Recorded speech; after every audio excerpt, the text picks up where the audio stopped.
మొదటి పత్రిక 8వ వచనం నుంచి 15వ వచనం వరకు కొన్ని విషయాలు మనం చదువుతాం. కావున ప్రతి స్థలమందున పురుషుల కోపమును సౌమ్యాన్ని లేనివారై పవిత్రమైన చేతులకి ప్రార్థన చేయాలని కోరుతున్నాను. మరియు స్త్రీలు అనుకోవయు స్వస్థబుద్ధి గలవారి నుండి తగుమాత్రపు వస్త్రముల చేతనే గాని జడలతోనైనను బంగారంతోనైనా ముత్యములతోనైనా మిగుల వెలవగల వస్త్రములతోనైనా అలంకరించుకొనక దైవభక్తి గలవారమని చెప్పుకున్న స్త్రీలకు తగినట్లుగా సత్క్రియల చేత తమను తాము అలంకరించుకోగలను. స్త్రీలు మౌనముగా ఉండి సంపూర్ణ విధేయతతో నేర్చుకునవలెను. స్త్రీ మౌనముగా ఉండవలసినది గాని ఉపదేశించుటకైనను పురుషుని మీద అధికారం చేయుటకైనను ఆమెకు సెలవేయను. మొదట ఆదామును తరువాత అవ్వను నిర్మించబడిన వారు కారా? మరియు ఆదాము మోసపరచబడలేదు గాని స్త్రీ మోసపరచబడి అపరాధంలో పడి అయినను వారు స్వస్థ బుద్ధి కలిగి విశ్వాస ప్రేమ పరిశుద్ధతల యందు నిలకడగా ఉండిన ఎడల శిశు ప్రసూతి ద్వారా ఆమె రక్షించబడిన. దేవాక్యం దీవించిన గాక. చిన్న ప్రార్థన చేసుకుందాం. మహోన్నతుడా, సర్వశక్తిమంతుడా, సజీవుడా, యుగముల బండ నీ స్తోత్రములు ప్రభువా. ఇదిగో తండ్రి యొక్క ప్రభు సమయంలో మాకు ఇవ్వబడిన ఉపవాస ప్రార్థనను బట్టి నీకు వందనములు, స్తుతులు, స్తోత్రము చెల్లిస్తూ ఉన్నారు. ఈరోజు ఈ ప్రత్యేక దినంలో ప్రభువా మేమందరం ఈ విధంగా కూడి నిన్ను ఆరాధించడానికి, స్తుతించడానికి, ఘనపరచడానికి నువ్వు అవకాశం మాకు ఇచ్చావు. ఈ ఆరాధన ద్వారా మేము స్తుతించాము, గణపరిచాము దేవా. ఇప్పుడు ప్రభు కొన్ని విషయాలు మేము మాట్లాడుతూ ఉండగా ఈ ఉపవాస ప్రార్థన ప్రభువా నువ్వు మాతో మాట్లాడండి. దేవా నీ బిడ్డలను దర్శించండి. నీ బిడ్డలకు ప్రభువా హృదయాలు దర్శించండి. వారు నీ హృదయంలో ప్రత్యక్షత పొందుకొని ప్రేరేపణతో చక్కగా వాక్యములను విని చక్కగా ప్రేరేపణ పొందుకొని ప్రేరేపణ ద్వారా ప్రార్థించడానికి ప్రార్థన హృదయాలు ఇక్కడ కూర్చున్న అందరికీ మాకును దయచేయండి ప్రభువా. కృప దయచేయండి ప్రభువా. నీ ప్రార్థన లేకుండా మేము ప్రార్థించలేదు, ఆత్మ లేకుండా ప్రార్థించకూడదు ప్రభువా. పరిశుద్ధాత్మలో నుంచి మేము ప్రార్థించాలి. దేవుని వాక్యం మాట్లాడుతుండగా ఆ పరిశుద్ధాత్మ మా పైకి వచ్చిన గాక. ప్రభువా నీ వాక్యం ద్వారా మమ్మల్ని సరిచేసి నీ చిత్తమంతా మాతో మాట్లాడి నీ సంకల్పమంతా మాకు తెలియజేసి ప్రభువా సంకల్పాన్ని పట్టుకొని మేము ప్రార్థనలోకి వెళ్ళడానికి మా మోకాలు బలపరచండి ప్రభువా. సడలిన మోకాలను బలపరచండి. దేవునికి అప్పగిస్తూ కృప చూపించమని ప్రభు అయిన యేసుక్రీస్తు నామములో ఈ ప్రార్థన అడుగుతున్నాం తండ్రి. ఆమేన్. హల్లెలూయా. దేవుని నామమున మహిమ గాక. సమయంలో ఉపవాస ప్రార్థన చేయడానికి సిద్ధపరచుకున్న మీ అందరిని బట్టి ప్రభువైన యేసుక్రీస్తు నామమున మీ అందరికీ నా వందనాలు ప్రత్యేకంగా తెలియజేస్తున్నానండి. అందరికీ వందనాలు. God bless you all. Shalom. I love you. ఈ సమయం మనం కొన్ని విషయాలు నేర్చుకుని ఆ యొక్క నేర్చుకున్న విషయాలు బట్టి ప్రత్యక్షత ద్వారా మనము ప్రార్థనలోనికి వెళ్దాం. దేవుడు మనతో మాట్లాడాలని, మనము ప్రత్యేకంగా దేవుడు మన జీవితాలు గుండా మాట్లాడాలని మనం ప్రార్థన చేద్దాం. అందరికీ వందనాలు. ఈ సమయంలో ప్రత్యేకమైన వర్తమానము దేవుడు మనకి ఇచ్చిన దాన్ని బట్టి దేవుని మనకు మహిమ, ఘనత, ప్రభావం చెందిన. హల్లెలూయా. నిజముగా ప్రార్థన మన జీవితాల్లో ఎంత అవసరం అండి. ప్రార్థన లేని జీవితాలు ఖచ్చితంగా కొలాప్స్ అయిపోతాయి. ప్రార్థన లేని జీవితాలు ఇంజన్ లేని బండి వంటిదంట. ప్రార్థన లేని జీవితం ఏంటండి? ఇంజన్ లేని బండి అంటే అది వెళ్ళదు, ఎదరికి వెళ్ళదు, ముందుకు రాదు. అది ఇంజన్ లేకపోతే కదలలేదు. అలాగే మన జీవితంలో కూడా ప్రార్థన అనేది ఒక ఇంజిన్ లాంటిది. ప్రార్థనే మన జీవితాలకు విశ్వాసం తీసుకొస్తుంది. ప్రార్థనే మన జీవితాల్లో ప్రత్యక్షత తీసుకొస్తుంది. ప్రార్థన ద్వారానే మనము దేవుడి దగ్గర నుంచి ఏదైనా ఆశీర్వాదం పొందుకోవాలంటే అది ప్రార్థన ద్వారానే సాధ్యమవుతుంది. హల్లెలూయా. ప్రార్థన లేని జీవితంలో ఏమీ పొందుకోలేరు, ఏమీ వారి వల్ల కాదు. ఖచ్చితంగా ప్రార్థన చాలా అవసరమైనది. ప్రార్థన కాలం యొక్క ప్రవక్త అన్నాడు, మోస్ట్ పవర్ఫుల్ వెపన్ అన్నాడు. అంటే దాని అర్థం ఏంటంటే అత్యంత శక్తివంతమైన ఆయుధం ఏంటంటే ప్రార్థన. అంటే దేశంలో యుద్ధాలు జరుగుతున్న క్షిపణులు వాడతారు. ఒక దేశం మీద యుద్ధాన్ని జయించడానికి క్షిపణులు వాడతారు, రాకెట్లు వాడతారు, గన్నులు వాడతారు, బుల్డాజర్లు వాడతారు, చాలా చాలా వాడతారు. ఆయుధాలు చాలా ఉంటాయి యుద్ధాలు చేయడానికి. కానీ క్రైస్తవుడు యుద్ధం చేయడానికి ఆయుధం ఏంటంటే ప్రార్థన ఉన్నది. హల్లెలూయా. ప్రార్థన లేని క్రైస్తవుడి జీవితంలో విజయం ఉండదు. మనం విజయం చూడాలంటే, మన జీవితాల్లో అనేకమైన విజయాలు మనం పొందుకోవాలంటే అది ప్రార్థన ద్వారానే సాధ్యమవుతుంది. ఒకవేళ నువ్వు దెయ్యం దగ్గర ఓడిపోతున్నావు అంటే, ఒకవేళ నీవు పొందుకునే వాటిలో ఓడిపోతున్నావు అంటే, దేవుడి దగ్గర నుంచి ఏదైనా పొందుకోవడానికి వెనకంజ వేస్తున్నావు అంటే, అక్కడ ఓడిపోతున్నావు అంటే, నువ్వేమి పొందుకోలేని ఒక నిస్సహాయ స్థితిలో వెళ్ళిపోతున్నావు అంటే కారణం నీ జీవితంలో ఆ బలమైన శక్తివంతమైన ఆయుధం లేదు అని అర్థం. హల్లెలూయా. నీ జీవితంలో ఎప్పుడు ఆ ఆయుధం ఉంటుందో అప్పుడు నువ్వు శత్రువు పైన విజయం సాధిస్తావు, దేవుడి పైన కూడా విజయం సాధిస్తావు, నీ పైన నీవు కూడా విజయం సాధిస్తావు. హల్లెలూయా. నిన్ను నువ్వు జయించుకుంటావు, దెయ్యాన్ని జయిస్తావు, దేవుడిని జయిస్తావు, దేవుడి దగ్గర జయించి ఆ దేవుడి దగ్గర ఉన్న ఆశీర్వాదాన్ని పొందుకుంటావు. హల్లెలూయా. చూడండి, యాకోబు ఉన్నాడు. యాకోబు తనను తాను జయించుకున్నాడు, దెయ్యాన్ని జయించాడు, దేవుడితో పోరాడాడు. ఇంకా దూతతో పోరాడి పోరాడి పోరాడి అతను దేవుడిని జయించేశాడు. ఇంకా దేవుడు జయము పొందలేక నీకేం కావాలో చెప్పు, నేను ఉచ్చేసి వెళ్ళిపోతానని చెప్పి దేవుడే రాజీ పడిపోయాడు. అప్పుడు చెప్పాడు యాకోబు, నువ్వు నన్ను దీవిస్తేనే కానీ నేను ఎక్కడి నుంచి వెళ్ళనన్నాడు. హల్లెలూయా.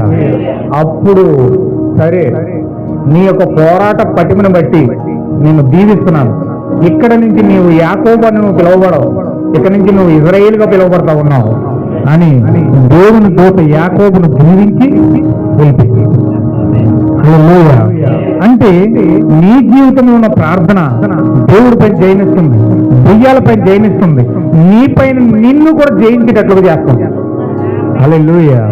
అటువంటి శక్తివంతమైన ప్రార్థన, the most powerful weapon is the prayer. అది మనం ఎప్పుడైతే పరిపూర్ణంగా మన జీవితాల్లో కలిగి ఉంటామో అప్పుడు మనం దెయ్యాల పైన విజయం సాధిస్తాం, లోకం పైన విజయం సాధిస్తాం, దేవుడి పైన విజయం సాధిస్తాం, ఆఖరికి మనమే విజయం సాధించి ఒక శక్తివంతమైన పవర్ఫుల్ మ్యాన్, ఒక మనిషిగా, పరిపూర్ణమైన మనిషిగా మన జీవితంలో మారిపోతాయి. హల్లెలూయా. ఇక మన ముందు ఏ శక్తి నిలబడదు, మన ముందు ఏ యొక్క దెయ్యాలు నిలబడవు. ఆ శక్తి ఎప్పుడైతే పేతురు పొందుకున్నాడో దేవుడు చెప్పాడు, ఒకవేళ నీ ఆ శక్తి కనుక నువ్వు పొందుకుంటే పాతాళంలో ఉన్న దెయ్యాలను వచ్చి నీ ముందు నిలబడినా సరే అవన్నీ ఓడిపోతాయి అన్నాడు. హల్లెలూయా. పాతాళంలో 20 కోట్ల దెయ్యాలు ఉన్నాయి, అవన్నీ వచ్చి నీ పైన పడ్డా కానీ అవి విజయం పొందలేదు, అవన్నీ కూడా ఓడిపోతాయి. ఈ కాలమే ప్రవర్తన్నాడు బోర్ల పండుగ అనే మెసేజ్ లో అని ఏమన్నాడంటే, ఒక విశ్వాస పైనంట పాతాళంలో దెయ్యాలన్నీ గన్నలు గురిపెట్టి ఉంచాయంట. పాతాళంలో 20 కోట్ల దెయ్యాలన్నీ కూడా గన్నలు గురిపెట్టి వచ్చాయంట. చూడండి, ఒక వ్యక్తి దొరికాడు అనుకుని కుర్రగా ఒక 10 మంది కాచేసి మధ్యలో ఒక వ్యక్తి ఉన్నాడు నిస్సహాయుడిగా, మోకాళ్ళు చేతులు పైకెత్తి. వెంటనే వాళ్ళందరూ కూడా గన్నలు పట్టుకుని ఎక్కువ పెడితే ఎలా ఉంటుందని పరిస్థితి? హార్ట్ అటాక్ వచ్చినంత పని అయిపోద్ది, భయం వచ్చేది, కాల్చేస్తారు. ఒకసారి ఇస్లామిక్ దేశంలో క్రైస్తవుల్ని ఒక 20-30 మంది క్రైస్తవులు తీసుకెళ్లి సముద్రం పక్కన పెట్టి వాళ్ళ నెత్తిపైన గన్నలు పెట్టి పీక మీద కట్టేశారు. అస్సలు అయిపోయారు. హల్లెలూయా. దేవుని మహిమకులను గాక. వాళ్ళు హతసాక్షులు అయిపోయారు. ఆ టైంలో ఇంచుమించు ఒక 5-6 సంవత్సరాలు అవుతుంది. యూట్యూబ్లో వీడియోలు కూడా పంపించారు. వారు దేవుని విశ్వసించినందుకు, దేవుని నమ్మినందుకు క్రైస్తవుని తీసుకెళ్లి మహమ్మదీయ దేశాల్లో, ఇరాక్ దేశంలో వాళ్ళు ఏం చేశారంటే నిత్యమ ముక్కులు కట్టేసి ఎర్రబట్టలో తొడిగేసి ఆ సముద్ర పక్కన తీసుకెళ్లి వాళ్ళని గన్నల నెత్తి మీద పెట్టి చాకు పెట్టారు ఒడ్డు మీద. వాళ్ళని ప్రార్థన చేసుకుంటున్నారు, ప్రభువా నీ చిత్తం మమ్మల్ని తీసుకోమని చెప్పి. ఆ 10 నిమిషాల తర్వాత వాళ్ళ పీకల కోసి సముద్రంలో పడేశారు వాళ్ళు. హల్లెలూయా. అలాగే దెయ్యము ప్రతి క్రైస్తవుడి మీద గన్న గురిపెట్టి, కత్తులు గురిపెట్టి అలా ఉంది. ఇప్పుడు ప్రపంచం యొక్క పరిస్థితి అంత బోలా, ప్రపంచం యొక్క పరిస్థితి ఏం బోలే. దేవుని యొక్క ప్రవక్త ఏదైతే చెప్పాడో ఏదైతే ఆయన ఆజ్ఞాపించాడో, ఒత్తిడి ఏ విధంగా వస్తుందో చెప్పాడో, క్రైస్తవుడు ఏ విధంగా ఒంటరి అవుతాడో చెప్పాడు, క్రైస్తవుడు ఏ విధంగా దేవుని యొక్క కృపను వేడుకోమని చెప్పాడు, పరిస్థితులన్నీ తారుమారైపోయి ఒంటరిగా నీవు దేవుణ్ణి బ్రతిమాలుకునే సమయం వస్తుందని కాలన ప్రవక్త చెప్పాడు. హల్లెలూయా. మనుషులు ఎవరు పట్టించుకోరు, సహోదరులు పట్టించుకోరు, ఎవరు పట్టించుకోరు. అలాంటి పరిస్థితులు ఒంటరిగా దేవునితో పోరాడవలసిన సమయము ఇప్పుడు మన మధ్యలోకి రానుంది. హల్లెలూయా. పాస్టర్లందరూ ఏకమవుతూ ఉన్నారు, దేశమంతా ఏకమవుతా ఉంది, ప్రపంచమంతా ఏకమవుతూ ఉంది, మతాలన్నీ ఏకమవుతూ ఉన్నాయి, రాజ్యాలన్నీ ఏకమవుతూ ఉన్నాయి. వన్ వరల్డ్ గవర్నమెంట్ తీసుకురావడం సిద్ధంగా ఉన్నారు. 666 రావడానికి సిద్ధంగా ఉంది. ప్రపంచ సంఘముల సమిఖ్య అంత రెడీ అవుతూ ఉంది. వారు ఆల్రెడీ ఫామ్ అవుతూ ఉన్నారు. నిజమైన క్రైస్తవుల్ని బాధించడానికి, శిక్షించడానికి, వెలివేయడానికి భయంకరంగా ప్రణాళికలన్నీ రచిస్తూ ఉన్నారు. హల్లెలూయా. చూడండి, పాలకొల్లో మొన్న ఇన్సిడెంట్ ఒకటి జరిగింది. ఒక పెంతుకొస్తే అతను అమ్మ తేజ అని ఒక ఆయన మీటింగ్ పెట్టడానికి వచ్చాడు. అక్కడ మీటింగ్ పెడతా ఉంటే మొత్తం పాలకొల్లలో ఫెలోషిప్ అంతా ఏకమై అతన్ని ఆ కూటమి పెట్టకుండా ఆపేసి పంపేశాడు. మళ్ళీ ప్రార్థన శక్తి అని ఇస్సాక్ అని ఒక ఆయన వస్తున్నాడు ఈరోజు మీటింగ్ పెట్టడానికి. అతను కూడా వాళ్ళు ఆ విధంగా ఆపేసి, అంటే వాళ్ళ ఉద్దేశం ఏంటంటే జీడిఎం బాప్టిస్ట్ మెథడిస్ట్ యొక్క మార్మన్ సంఘాలన్నీ ఏకమై ఒక ఫెలోషిప్ ఏర్పడి ఎక్కడైతే పెంతుకోస్తు ఉద్యోగం రగులుతుందో ఆ ఉద్యోగాన్ని వారు ఆపడానికి శతవిధాల ప్రయత్నం చేస్తూ ఉన్నారు. అసలు యాక్చువల్గా పెంతుకోస్తు ఉద్యోగం వాళ్ళది కాదు, కానీ వాళ్ళ తర్వాత నెక్స్ట్ అసలైన ఉద్యోగం విలియం బ్రహ్మం గారు వధువుకు వచ్చింది. అసలు వధువు మీదకి రావడానికి ముందుగా ఒక రిహార్సల్ ఏం చేస్తున్నారంటే ఒక పాత పెంతుకోస్తుని వాళ్ళు అక్కడక్కడ ఆపడానికి ప్రయత్నం చేస్తూ ఉన్నారు. వాళ్ళు ఎవరంటే క్రైస్తవుల సమైక్య ఓల్డ్ కౌన్సిల్ చర్చిస్ వచ్చి వాళ్ళు సమితిగా ఏర్పడి ఈరోజు ఆ యొక్క నామకర్త పెంతుకోస్తును వాళ్ళు ఆపడానికి ప్రయత్నాలు చేస్తూ ఉన్నారు. ఎందుకు వాళ్ళు చేస్తున్నారంటే ఆ ఒత్తిడి అక్కడితో ఆగిపోదు. ఆ ఒత్తిడి ఆ విధంగా ఆళ్ళ కొట్టుకుని మొత్తం మీద వాళ్ళు ఎక్కడికి వస్తారంటే వధువు దగ్గరికి వస్తారు. హల్లెలూయా. వాళ్ళు ఆ విధంగా ప్రయత్నాలను ఎందుకు చేస్తున్నారంటే ఫస్ట్ వాళ్ళని ఆపితేనే ఇక్కడ ఆపడానికి అవకాశం ఉంటుంది. డైరెక్ట్గా వీళ్ళ దగ్గరికి వస్తే మమ్మల్ని ఎందుకు ఆపుతున్నావు అని వీళ్ళు క్వశ్చన్ వేస్తారు. అంటే వాళ్ళ క్వశ్చన్కి ఆన్సర్ లేకుండా అక్కడి నుంచి నరుక్కుంటూ వస్తే, పునాదుల వరకు నరుక్కుంటూ వస్తే చివరి కొమ్మలు నరగడం పెద్ద కష్టం కాదు. అందుకని వాళ్ళు ఏం చేస్తారంటే సాతాను చాలా కుయ్యెత్తుగా ఆ ప్రణాళికలన్నీ రచించుకుంటూ వస్తూ ఉన్నాడు. హల్లెలూయా. అయితే నిజమైన వాక్యమును, నిజమైన సత్యమును మనం పట్టుకొని, నిజమైన వాక్యాన్ని మనం పట్టుకొని, నిజమైన జీవాన్ని పట్టుకొని మనం ఈ విధంగా విడిచిపెడితే మనం కుదరదు. కానీ ఖచ్చితంగా ఏ వాక్యమైతే ప్రవక్త మన జీవితాల్లో పొందుకోమని చెప్పాడో, ఏ వాక్యమైతే మన జీవితాల్లోకి ఖచ్చితంగా ఆహ్వానించమని ప్రవక్త ద్వారా మన దేవుడు మనం మాట్లాడాడు, ఆ విషయాలన్నీ కూడా మన జీవితాల్లో చేర్చుకున్నప్పుడు, పొందుకున్నప్పుడు ఖచ్చితంగా దేవుడు మన జీవితాల్లో చేయవలసిన కార్యాన్ని చేస్తాడు. హల్లెలూయా. నా ప్రియమైన సహోదరులారా, ఖచ్చితంగా ఇది సమయం చాలా గడ్డు గడియ, పరిస్థితి చాలా విషమించింది, చాలా శృతి మించిపోయింది, పరిస్థితులు ఏం బాగలేదు. సమయాన్ని వృధా చేయొద్దు. దయచేసి మీరు సద్వినియోగం చేసుకోండి. ఎప్పుడు మీకు ఖాళీ ఉంటే అప్పుడు వాక్యం చదవండి, ఎప్పుడు మీకు ఖాళీ ఉంటే అప్పుడు ప్రార్థన చేయండి, ఎప్పుడు మీకు ఖాళీ ఉంటే అప్పుడు దేవునితో మీరు గడపండి. దేవుడి దగ్గర నుంచి ఆ యొక్క అమూల్యమైన పరిశుద్ధాత్మను మీరు పొందుకోవడానికి ప్రయత్నం చేయండి. పరిశుద్ధాత్మ గడ్డు గడియలో మనల్ని రక్షించడానికి, విడిపించడానికి పవర్ఫుల్ ఆయుధమై ఉన్నది. అదే మనల్ని విడిపించి ట్రాన్స్ఫర్మేషన్ చేసి మన మధ్యాకాశం తీసుకెళ్లే ఆయుధమై ఉన్నది. హల్లెలూయా. అందుచేత నా ప్రియమైన సహోదరులారా, చాలా జాగ్రత్తగా మీరు గమనించండి. దేవుని వాక్యాన్ని మీరు ఏమాత్రం కూడా నిర్లక్ష్యం చేయొద్దు. ప్రభు యొక్క వాక్యము మీ జీవితాల్లోకి వచ్చినప్పుడు ఖచ్చితంగా దేవుడు సహాయం చేస్తాడు. హల్లెలూయా. దేవుడు నాకు మహిమ కలుగును గాక. ఈ సమయంలో మనం వాక్యం చూద్దాం. ఇక్కడ తిమోతి పత్రికలో మనం చదువు. ఇక్కడ పురుషులు సైన్యం పొందుకొని కోపమంతా తీసివేసుకుని పవిత్రమైన చేతులెత్తి ప్రార్థన చేయమని కోరుతా ఉన్నాడు. ఎందుకు పురుషులకి ఆజ్ఞాపిస్తా ఉన్నాడంటే, ఎందుకు పురుషులకి ఆ విధమైన ఆజ్ఞను జారీ చేస్తా ఉన్నాడంటే, ఇప్పుడు ఖచ్చితంగా స్త్రీ సంగమునకు సాదృశ్యమై ఉన్నది. హల్లెలూయా. స్త్రీ ఏమై ఉన్నదండి? సంఘానికి సాదృశ్యమై ఉన్నది. ఇప్పుడు ఒక సంఘము ఖచ్చితంగా పరిశుద్ధాత్మను పొందుకోవాలంటే, ఒక సంఘంలోనికి జీవం రావాలంటే, ఒక సంఘంలోనికి పరిశుద్ధాత్మ రావాలంటే అది పురుషుల నుంచి రావాలి. హల్లెలూయా. స్త్రీకి పరిశుద్ధాత్మ లేదు. స్త్రీకి పరిశుద్ధాత్మ డైరెక్ట్ గా పొందుకునే కార్యం దేవుడు పెట్టలేదు. బైబిల్లో దేవుడు కరాఖండితంగా ఆజ్ఞాపించిన ఆజ్ఞ ఏమిటంటే, పురుషుడి యొక్క విత్తనంలో నుంచి స్త్రీ జీవకణమను పొందుకోవాలి.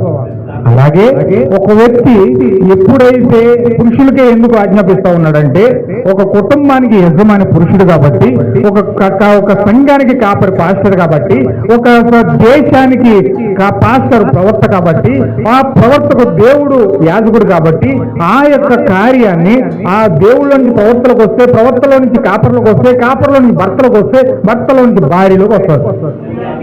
హల్లెలూయా. అంటే ఇది ఒక లైన్, ఇది ఒక క్రమం, దేవుడు పెట్టిన క్రమం. ఇది ఒక కుటుంబానికి దేవుడు పెట్టిన క్రమం ఏంటంటే, దేవుని యొక్క జీవము డైరెక్ట్ గా ఒక పాస్టర్లోకి రాదు, ఒక దేవుని యొక్క జీవము డైరెక్ట్ గా ఒక భర్తలోనికి రాదు, దేవుని యొక్క జీవము డైరెక్ట్ గా ఒక భార్యలోనికి రాదు. దేవుని యొక్క జీవము ఎక్కడికి వస్తుందంటే ప్రవర్తనలోనికి వస్తుంది. హల్లెలూయా. ఈ ప్రవర్తనలోకి వచ్చిన జీవాన్ని కాపరి పొందుకోవాలి. కాపరి పొందుకొని ఆ కాపరి ఏ కుటుంబం అయితే ఆ సంఘంలో వెంబడించబడుతుందో, ఏ కుటుంబం అయితే ఆ సంఘాన్ని వెంబడిస్తుందో, ఆ కుటుంబంలోని యజమాని భర్తల్లోనికి ఆ జీవం వస్తుంది. హల్లెలూయా. ఇప్పుడు ఆ భర్తల్లో నుంచి భార్య ఆ జీవాన్ని పొందుకోవాలి. హల్లెలూయా. అది చేత ఇది ఒక క్రమం. చాలా మందికి ఈ విషయం తెలియదు కాబట్టి, దేవుని యొక్క నియమం తెలియదు కాబట్టి భర్తలను పక్కనెట్టేసి, ఆ యొక్క జీవకణాన్ని పక్కనెట్టేసి వీళ్ళే డైరెక్ట్ గా దేవుడి దగ్గరికి వెళ్ళడానికి ప్రయత్నం చేస్తారు. ఈరోజు డినామినేషన్ చేసే ప్రయత్నం అది. ఈరోజు దేవుని యొక్క వాక్యాన్ని కాదని, దేవుని యొక్క చిత్తాన్ని కాదని, దేవుని యొక్క ప్రణాళికని కాదని డినామినేషన్ సంఘాలు ఏం చేస్తున్నాయంటే, డైరెక్ట్ గా ప్రవర్తన కాదని, పాస్టర్ని కాదని వీళ్ళే డైరెక్ట్ గా దేవుడి దగ్గరికి పొందుకోవడం ప్రయత్నం చేస్తా ఉన్నారు. That is denominational spirit. అది డినామినేషన్ యొక్క ఆత్మ అన్నది, సంస్థ యొక్క ఆత్మ అన్నది. ఈ సంస్థ యొక్క ఆత్మ ఏంటంటే, దేవుడి దగ్గరికి డైరెక్ట్ గా వెళ్ళి పొందేసుకోవడం ప్రయత్నం చేస్తారు. హల్లెలూయా. ఆ సిస్టమ్ దేవుడు అసలు బైబిల్లో పెట్టలేదండి. దేవుడు ఆ సిస్టమ్ అసలు బైబిల్లో లేదండి. దేవుని యొక్క సిస్టమ్ ఏంటంటే, ఆయన యొక్క సిస్టమ్ దేవుని యొక్క జీవం ప్రవర్తనలోకి వస్తే, ప్రవర్తనలో నుంచి పాస్టర్లోకి వస్తే, ప్రవర్తనలో పాస్టర్లో నుంచి కుటుంబ యజమానికి వస్తే, ఆ యజమాను నుంచి ఆమె పొందుకోవాలి. హల్లెలూయా. అందుకే ఈ యొక్క స్త్రీలు ఎలా రక్షించబడుతున్నారంటే, కేవలం వారు డైరెక్ట్ గా దేవుడి దగ్గర నుంచి పొందుకునే జీవంలో రక్షించబడట్లేదు. కానీ ఇక్కడ తిమోతి పత్రికలో దేవుడు మాట్లాడుతున్నాడంటే 18వ వచనంలో, తిమోతి పత్రిక 2:18 వచనంలో ఏమంటున్నాడంటే, అయినను వారు స్వస్థ బుద్ధి కలిగి విశ్వాస ప్రేమ పరిశుద్ధతల యందు నిలకడగా ఉండిన ఎడల శిశు ప్రసూతి ద్వారా ఆమె రక్షించబడును. ఆమేన్. హల్లెలూయా. ఏమన్నాడండి? శిశు ప్రసూతి ద్వారా. అంటే శిశువు ఎవరంటే, ఆ శిశువే ప్రభువైన యేసుక్రీస్తు అయి ఉన్నాడు. ఆ శిశువే ప్రభు అయిన యేసుక్రీస్తు అయి ఉన్నాడు. ఆ యేసుక్రీస్తు శిశువు రూపంలో నీ జీవితంలోకి ఎలా వస్తున్నాడంటే, పరిశుద్ధాత్మగా నీలోకి వస్తా ఉన్నాడు. ఆమేన్. హల్లెలూయా. ప్రభువైన యేసుక్రీస్తే పరిశుద్ధాత్మగా నీలోకి వస్తా ఉన్నాడు. ఎప్పుడైతే పరిశుద్ధాత్మగా నీ జీవితంలోకి వస్తా ఉన్నాడో, సంఘంలోనికి ఆ యొక్క పరిశుద్ధాత్మ వస్తా ఉందో, ఆ పరిశుద్ధాత్మ సంఘము పొందుకున్నట ద్వారా ఆమె రక్షించబడతా ఉంది. హల్లెలూయా. రక్షణ అంటే ఏదో నీటిలో ములగడం కాదు. రక్షణ అంటే ఏదో బైబిల్ చదవడం కాదు. రక్షణ అంటే ఏదో నీతి కార్యాలు చేయడం కాదు. రక్షణ అంటే ఏదో పాటలు పాడడం కాదు. రక్షణ అంటే ఏదో కొన్ని కార్యాలు మనం చేయడం కాదు. కానీ రక్షణ అంటే అసలైన నిజమైన రక్షణ నువ్వు పొందుకున్నావు అని చెప్పడానికి నిజమైన కారణం ఏమిటంటే, నీ జీవితంలోకి ఒక శిశువు రూపంలో పరిశుద్ధాత్మ వస్తూ ఉంది. ఆమేన్. హల్లెలూయా. ఒక శిశువు రూపంలో పరిశుద్ధాత్మ వస్తూ ఉంది. ఎప్పుడైతే ఆ శిశువు నీ జీవితంలోకి వచ్చిందో, ఆ పరిశుద్ధాత్మ నీ జీవితంలోకి వచ్చిందో, అప్పుడు నీవు పరిపూర్ణముగా రక్షించబడ్డావని అర్థం. హల్లెలూయా.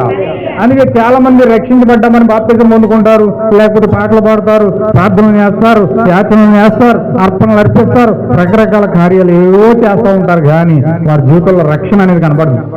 వారి జీవితంలో రక్షణ పొందకుండానే రక్షించబడ్డామని చెప్పుకుంటూ అనేకమైన కార్యాలు చేస్తూ ఉంటారు, ప్రార్థిస్తూ ఉంటారు, పాటలు పాడుతూ ఉంటారు, వాకింగ్ చదువుతూ ఉంటారు, భక్తిగా ఏ కార్యాలు చేయాలో అవన్నీ కార్యాలు చేస్తూ ఉంటారు. కానీ వారి జీవితాల్లో రక్షించబడకుండానే రక్షించబడ్డామని చెప్తారు. హల్లెలూయా. కానీ నిజమైన రక్షణ ఏమిటండి? నిజమైన రక్షణ ఏమిటంటే నీ జీవితంలోనికి ఏం రావడం అండి? ఏం రావడం? పరిశుద్ధాత్మ రావడం. నీ జీవితంలోకి ఎప్పుడైతే పరిశుద్ధాత్మ వచ్చిందో అప్పుడే నువ్వు రక్షించబడ్డావని అర్థం. హల్లెలూయా. దేవుని మహిమగలను గాక. చూడండి, ఇక్కడ కొన్ని విషయాలు మనం చూద్దాం. యేసుక్రీస్తు యొక్క దైవత్వం అనే మెసేజ్ లో ప్రవక్త చెప్తా ఉన్నాడు. 86వ పేరాలో యేసుక్రీస్తు యొక్క దైవత్వం అనే మెసేజ్ లో 86వ పేరాలో చెప్తున్నాడు అనమాట. ప్రవక్త చెప్తా ఉన్నాడు. చూడండి, నేడు సంఘము చారుతో కూడిన విందు భోజనాలు, రకరకాల వంటలతో కూడిన భోజనాలు కలిగి ఉన్నది. చూడండి, ఎవరు చక్కగా వస్త్రధారణ కలిగి ఉన్నారు, ఎవరు ఆడంబరముతో మందిరానికి వెళ్ళడం, గొప్పల కోసం వెళ్ళడం, ఎవరికి శ్రేష్టమైన చక్కని మందిరం ఉంది, కూర్చోవడానికి అతి శ్రేష్టమైన కుర్చీలు, ఎవరు చక్కని సంగీతం అందిస్తారు, అది ఇది చేస్తారు, ఎన్నెన్నో చేస్తారు. కానీ అసలైన దానికి అనగా క్రీస్తుకు మాత్రం చోటు అనేది లేకుండా వాళ్ళు చేస్తా ఉన్నారు. ఆమేన్. హల్లెలూయా. అంటే భోజనానికి ఇచ్చిన ఇంపార్టెన్స్, వస్త్రధారణకి ఇచ్చిన ఇంపార్టెన్స్, రకరకాల వంటలకు ఇచ్చిన ఇంపార్టెన్స్, ఆడంబరాలతో మందిరానికి వెళ్ళడానికి ఇచ్చే ఇంపార్టెన్స్, గొప్పలు చెప్పుకోవడానికి ఇచ్చిన ఇంపార్టెన్స్, ఎవరికి శ్రేష్టమైన మందిరాలు ఉన్నాయి, చక్కగా కూర్చోవడానికి ఏసీలు ఉన్నాయి, కుర్చీలు ఉన్నాయి, సంగీతాలు ఉన్నాయి, అన్ని కూడా దానికి ఇంపార్టెన్స్ ప్రజలు ఇస్తా ఉన్నారు. కానీ వారి జీవితాల్లో క్రీస్తుకు మాత్రం చోటు లేకుండా చేస్తా ఉన్నారట. హల్లెలూయా. అంటే మందిరాలకు ఇచ్చిన ఇంపార్టెన్స్, వాళ్ళ సుఖ సౌకర్యాలకు ఇచ్చిన ఇంపార్టెన్స్, వాళ్ళకి ఆశలు కోరికలకు ఇచ్చే ఇంపార్టెన్స్ క్రీస్తుకి ఇవ్వడం లేదు. ఈ కాలంలో ప్రవక్త అంటూ ఉన్నాడు, ఈ కాలంలో దేవుని యొక్క పిల్లలు, దేవుని యొక్క కుమారులు కుమార్తెలు అని చెప్పుకోబడిన వారు వారి జీవితాల్లో ఇచ్చే ఇంపార్టెన్స్ దేని మీద ఉన్నదంటే చర్చిల మీద, వస్త్రధారం మీద, తిండి మీద, గృహాల మీద, లేకపోతే పాటల మీద, సంగీతం మీద, అన్నిటి మీద వాళ్ళు మనసు పెడతా ఉన్నారు. కానీ క్రీస్తు మీద మనసు పెట్టలేకపోతా ఉన్నారు. హల్లెలూయా. ప్రార్థన తప్ప అన్నీ చేస్తారు, ప్రార్థన చేయలేరు. చేయడానికి వారికి ఏవేవో ఉన్నాయి, ఇంకెంత మాత్రము వారు ప్రార్థించలేరు, వారు ప్రేమించలేరు. ఒకప్పటి వాళ్ళు దేవుణ్ణి సేవించడం లేరు. వసతి గృహంలో, లాడ్జిలో ఆయనకు చోటు లేదు. స్నేహితుడా, ఇది అంత్యకాలము. వసతి గృహంలో ఆయనకు చోటు లేదు. నిజానికి వసతి గృహం అనే దానికి అర్థం ఏమిటో నాకు తెలియదు, కానీ నేను దాన్ని అంత్యకాలానికి అన్వయిస్తా ఉన్నాను. హల్లెలూయా. చూడండి, ఎంత ఆయన ఉద్రేకముతో, బాధతో ఆయన ఈ విషయాలు మాట్లాడుతూ ఉన్నాడు. ప్రజలు అన్నిటికీ ఇంపార్టెన్స్ ఇస్తూ ఉన్నారు, కానీ ప్రార్థనకి ఇంపార్టెన్స్ ఇవ్వట్లేదు. అసలు వారి జీవితంలో ప్రార్థించలేకపోతా ఉన్నారట. వారి జీవితంలో ప్రేమ లేదట.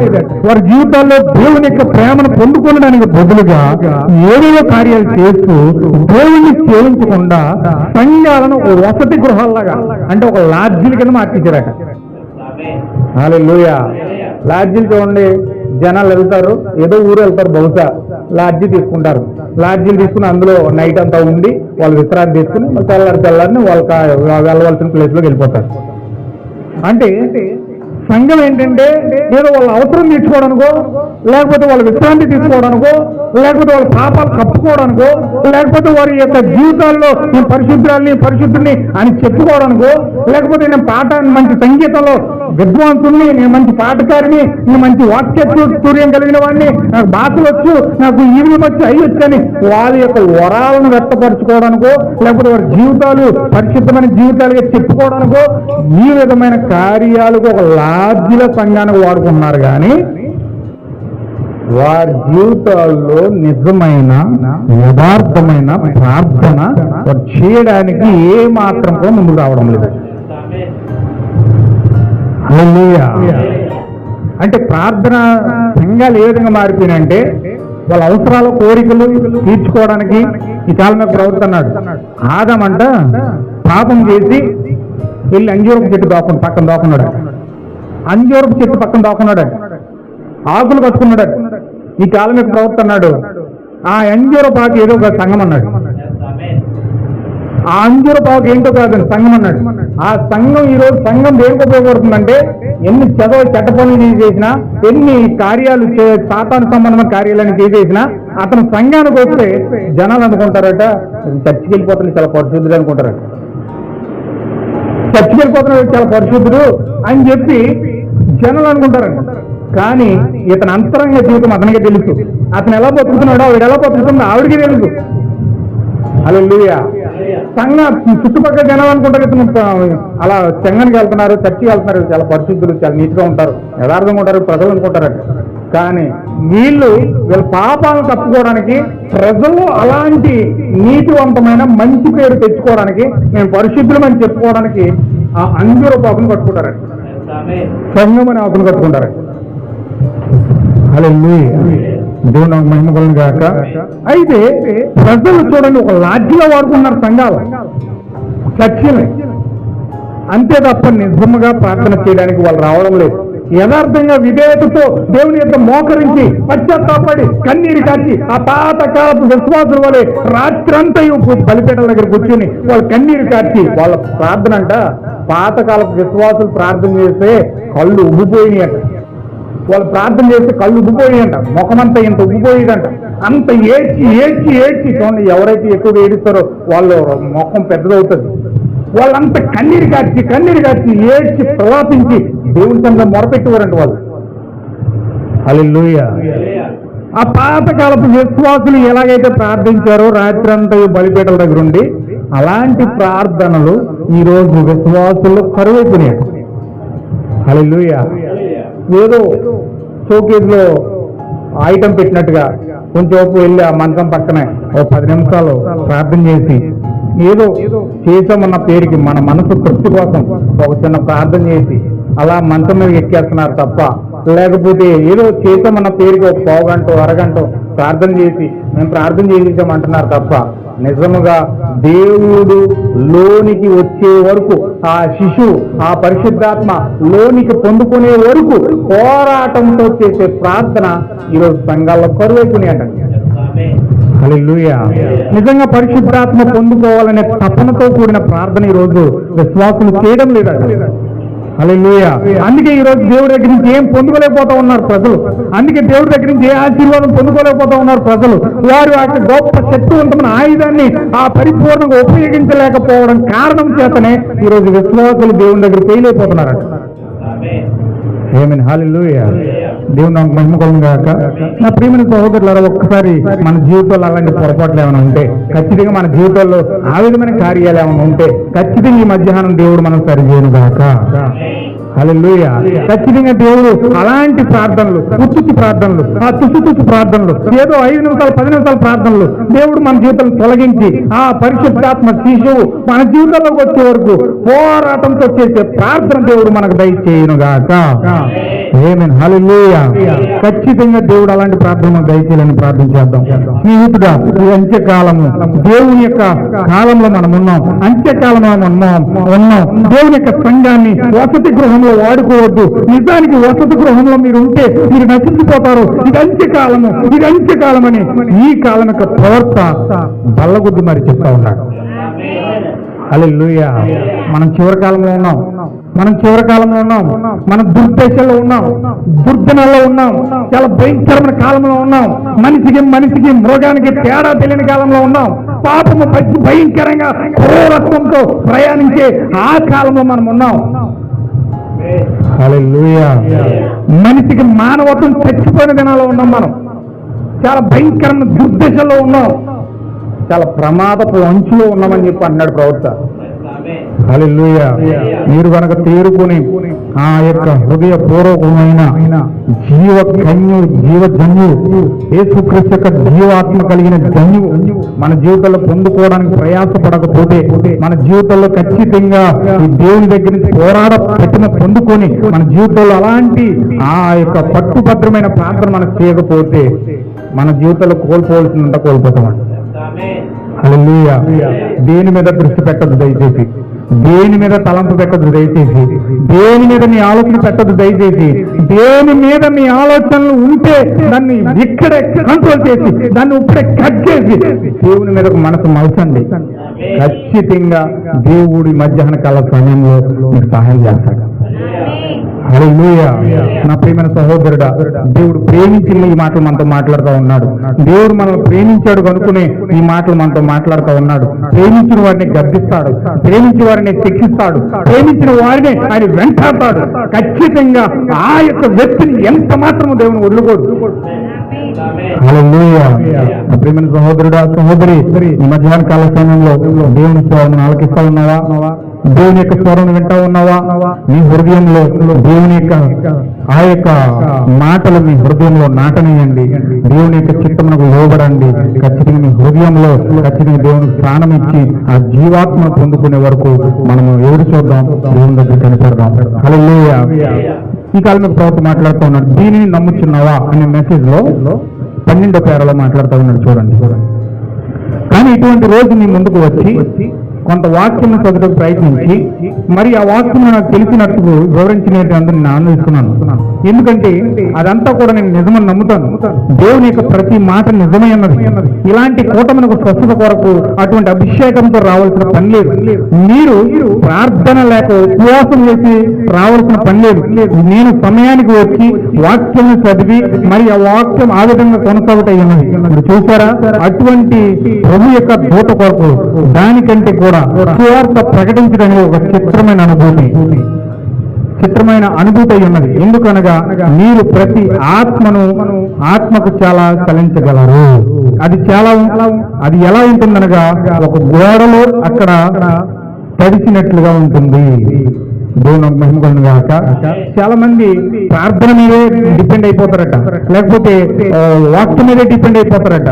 అలా కాకుండా ఖచ్చితంగా దేవుడు చెప్తా ఉన్నాడు, ప్రభువు యొక్క దూతను కలుసుకునే వరకు కూడా మనం ప్రార్థనలు వెనకం చేయకూడదు. హల్లెలూయా. వెనక్కి ఎక్కడ చేరకూడదండి? ఏదో ప్రార్థన చేసాము కొద్దిగా అని సాటిస్ఫై కూడదు, ఏదో వాక్యం చదివాము అని సాటిస్ఫై కూడదట. మన తపన ఎలా ఉండాలంటే ప్రభు యొక్క దూతను కలుసుకునే వరకు కూడా మనం వెనకడు గీయకూడదట. హల్లెలూయా. సువార్త ప్రకటించడం అనేది ఒక చిత్రమైన అనుభూతి. అంటే అందులో సువార్త ప్రకటించడం కూడా భాగమై ఉన్నది. హల్లెలూయా. అంటే నువ్వు రాకడ కొరకు నువ్వు సిద్ధపడుతున్నావు అంటే దానికి రుజువు ఏంటంటే నువ్వు అనేక ఆత్మలను రక్షించడానికి, అనేక ఆత్మలకు సువార్త ప్రకటించడానికి నీవు కూడా వెనకడుగు వేయవు అని చెప్తా ఉన్నాడు ప్రవక్త. హల్లెలూయా. దేవుని మహిమ కలుగుగాక. చూడండి, ఖచ్చితంగా మనము మన యొక్క సిద్ధపాటులో సువార్త కూడా ఒక భాగమై ఉన్నది. అందుకే పౌలు గారు అన్నాడు, నేను సువార్త ప్రకటించకపోతే నాకు శ్రమ అన్నాడు. ఎందుకు ఆ మాట అన్నాడని నాకు చాలా కాలం అర్థం కాలేదు. ఈ విషయం చదివిన తర్వాత నాకు అర్థమైంది. అంటే ప్రభు కొరకు మనం సిద్ధపడుతున్నామంటే ఖచ్చితంగా అందులో భాగమే. నువ్వు సిద్ధపడుతున్నావు అనడానికి రుజువు ఏంటంటే ఆత్మను కూడా రక్షిస్తూ ఉంటావు.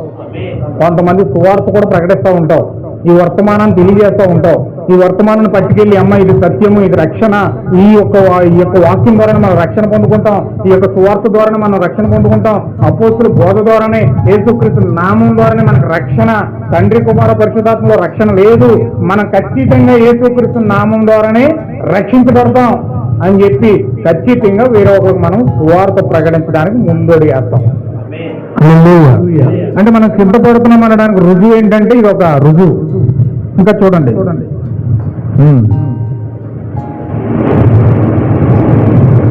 ఆత్మ ద్వారా నడిపించబోట అనే మెసేజ్లో 29వ పేరులో ప్రవక్త ఈ విధంగా మాట్లాడుతూ ఉన్నాడు. ఇది చాలా అద్భుతమైన కథ, చాలా అద్భుతంగా ఉంటుంది. కొంచెం దీన్ని మీరు మనసు పెట్టి కొంచెం జాగ్రత్తగా మీరు వినండి. మేము గదిలోనికి వెళ్తుంది, అంటే ఒకసారి వేరే దేశం వెళ్ళడానికి ప్రవక్త విమానం ఎక్కాడు. విమానం ఎక్కిన తర్వాత అది ఏం చేసిందంటే కొంత రిపేర్ వచ్చింది. సడన్గా విమానం రిపేర్ వచ్చేసింది. అది విమానం రిపేర్ వస్తే అది వెంటనే ఇమీడియట్లీగా వాళ్ళ విమానం యొక్క కేంద్రానికి వాళ్ళు ఎప్పుడైతే సమాచారం ఇచ్చారో వాళ్ళు ఏం చేశారంటే అప్పటికప్పుడు దాన్ని కింద దించమన్నారు. దానికి ఇచ్చారు. దానికి సూచన ఇచ్చేటప్పటికి, మెసేజ్ ఇచ్చేటప్పటికి వెంటనే అది ఒక చోట డౌన్ అయిపోయింది, దిగిపోయింది. ఆ దిగిపోయిన తర్వాత ఆ విమానంలో విలియం బ్రన్హామ్ ఉన్నాడు. విలియం బ్రన్హామ్ ఉంటే విలియం బ్రన్హామ్ విమానం ఎప్పుడైతే దిగిందో వెంటనే పరిశుద్ధాత్మ విలియం బ్రన్హామ్ దగ్గరికి వచ్చింది. నువ్వు విమానం దిగాను. వెంటనే విమానం దిగి విలియం బ్రన్హామ్ కిందకు వచ్చాడు. వీళ్ళందరూ కూడా దాన్ని రిపేర్ చేయడానికి వాళ్ళందరూ కూడా వచ్చారు, దాన్ని రిపేర్ చేస్తూ ఉన్నారు. వీళ్ళొక ప్యాసింజర్స్ అందరూ కూడా అందులో అటు ఇటు తిరుగుతూ ఉన్నారు, చుట్టుపక్కల అందరూ. పరిశుద్ధాత్మ మాత్రం విలియం బ్రన్హామ్ని నడు నీ చోట వేరే చోటకు పని ఉందని చెప్పి నడిపిస్తుండగా ఆ పరిశుద్ధాత్మ ఒక ఊర్లోని తీసుకెళ్ళింది. విలియం బ్రన్హామ్ ఊర్లోని తీసుకెళ్తే అవన్నీ వంకరొంకరగా ఉన్నాయి. ఆ రోడ్లన్నీ చాలా వంకరొంకరగా ఉన్నాయి. ఆ రోడ్లన్నీ విడివిడిగా భాగాలుగా ఉన్నాయి. 4 రోడ్లు, 2 రోడ్లు, 3 రోడ్లు అలా ఉన్నాయి. విలియం బ్రన్హామ్ ఇటాలలో తెలియని వాడుగా ఉన్నాడు కాబట్టి వెళ్తా ఉన్నాడు. పరిశుద్ధాత్మ చెప్తున్నాడు లెఫ్ట్ తిరిగి అంటుంది. పరిశుద్ధాత్మ లెఫ్ట్ తిరిగి లెఫ్ట్ తిరుగుతున్నాడు. కొంచెం ఎదరికెళ్ళిన తర్వాత పరిశుద్ధాత్మ రైట్ తిరిగి అంటుంది. మళ్ళీ రైట్ తిరుగుతున్నాడు. మళ్ళీ లెఫ్ట్ తిరిగి అంటుంది. మళ్ళీ లెఫ్ట్ తిరుగుతున్నాడు. అలా తిప్పుకుంటూ మా పరిశుద్ధాత్మ గృహాన్ని తీసుకెళ్ళిపోయింది. హల్లెలూయా. ఆ గృహాన్ని తీసుకెళ్తే ఆ గృహంలోని ఆ చలిలో దుప్పట్లు కప్పుకుని చలిలో వణుకుతూ ఆ దారి పట్టుకుని ఎదురు చూస్తుంది ఒక స్త్రీ. ఎదురు చూస్తుంటే విలియం బ్రన్హామ్ వెళ్తా ఉన్నాడు. సడన్ గా గృహం వద్దకు వచ్చినప్పటికి వందనాలు పాస్టర్ గారు అంది ఆ స్త్రీ. అమ్మ వందనాలు, ప్రైజ్ లార్డ్, నేను నీకు తెలుసా అన్నాడు. రాత్రి పరిశుద్ధాత్మ దగ్గరికి వచ్చింది. నేను నీ వద్దకు ఏలియాని పంపిస్తాను. ఆ ఏలియాని నీ వద్దకు పంపిస్తాను. అతని కోసం నువ్వు ఎదురు చూడడానికి చెప్పి నన్ను ఇక్కడ నుంచోమన్నాడయ్యా. మిమ్మల్ని చూసినట్టు నాకు ఆ ఏలియాని చూసినంత ప్రేరేపణ కలిగింది. రాత్రి నాకు చెప్పిన దేవుడు ఆ వ్యక్తి ఎవరో కాదు, మీరే నేను మనస్ఫూర్తిగా నమ్ముతున్నాను. హల్లెలూయా అని ఎప్పుడైతే చెప్పిందో అప్పటి వరకు విలియం బ్రన్హామ్ గారు కూడా అర్థం కాలేదు. అక్కడ వరకు లెఫ్ట్ తిరుగు, రైట్ తిరుగు, లెఫ్ట్ తిరిగాని అక్కడ వరకు ఎందుకు నడిపించాడు ఆయన కూడా అర్థం కాలేదు. అక్కడికి వెళ్ళిన దాకా పరిశుద్ధాత్మ అన్నది నువ్వు ఆ స్త్రీ చెప్పినట్టు చేయన్నాడు. హల్లెలూయా. ఎప్పుడైతే ఆ యొక్క స్త్రీకి వందనాలు చెప్పి గృహంలో తీసుకెళ్ళాడు. ఇప్పుడు ఆ గృహంలోకి వెళ్ళారు వీళ్ళిద్దరం. మేము ఆ గదిలోనికి వెళ్ళాం. అక్కడ ఒక పెద్ద బాలుడు పరుండి ఉండేది. 160 లేదా 170 పౌండ్స్ బరువుండి అమ్మ అని మూలుగుతూ రగ్గులు అతని చేతితో పట్టుకున్నాడు. అంటే చలిచేస్తుంది, వణుకుపోతూ. అంటే 180, 150 అంటే ఇంచుమించు 90-95 కేజీలు ఉన్నాడు. అతను 95 కేజీలు బరువు ఉన్న ఒక మనిషి, ఒక యవనస్తుడు మంచం మీద పడుకుని చలిలో వణుకుపోతూ అమ్మ అని మూలుగుతున్నాడు. అయితే ఆమె నడిచి అతని చెంపలపై మెల్లిగా కొన్నిసార్లు తట్టింది. ఆమె బాబు, నా బంగారమా అని అతన్ని పిలిచింది. అతనికి చాలా వయసు కలిగి ఉండేది. కానీ మీకు తెలుసా, అక్కడ తల్లి ప్రేమ ఉన్నది. మీరు ఎప్పుడు తల్లి పిల్లలే. మీకు ఆ తల్లి ప్రేమ ఏంటో తెలుసా? మీరు ఏమి చేసినా కానీ ఆ తల్లి ప్రేమ అన్నది ఎప్పటికీ మర్చిపోలేండి. హల్లెలూయా. ఆ తల్లి నిజంగా 100 సంవత్సరాల కొడుకు వచ్చేసినా సరే బాబు అని పిలుస్తుంది. అతను ముద్దు పేరు ఏదైతే ఉందో ఆ ముద్దు పేరు కూడా పిలుచుకుంటారు.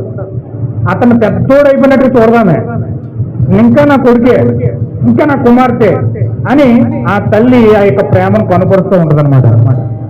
అయితే బాబు నా బంగారమా అని ఆమె కుమారుని తట్టి లేపింది. అయితే ఆమె అతని బుగ్గలపై మెల్లగా తట్టింది. బాబు నా బంగారమా అని పిలిచాను. నేను అతని పాదాలు పట్టుకుని అవి చల్లగా ఉండేను. ఓ అతడు చనిపోతుండేను. అంటే కొన్ని నిమిషాల్లో ఆ కుమారుడు చచ్చిపోతాడనమాట. ఆంటీ ఇతడు చాలా అపాయకరమైన స్థితిలో ఉన్నాడు అన్నాను. ఆమె అవును అయ్యగారు, శాస్త్రి గారు, ఇతడు ఎప్పటికీ సహస్థితికి రాలేడని డాక్టర్లు చెప్పారు అని అన్నది. నేను అతని కాలు పట్టుకుని మనం ప్రార్థన చేద్దామా అని అన్నాను. ఆమె సరే పాస్టర్ గారు అని అన్నది. ఆమె నేలపై మోకరించి ప్రార్థించడం మొదలుపెట్టింది. నీకు తెలుసా, ఆ వృద్ధ పరిశుద్ధురాలు ఖచ్చితంగా దేవునితో మాట్లాడినట్లుగా ప్రార్థన చేసింది. ఆమె ఎప్పుడైతే ప్రార్థన చేస్తూ ముగించుతుండగా ప్రియమైన ప్రభువా నీకు కృతజ్ఞతలు అన్నది.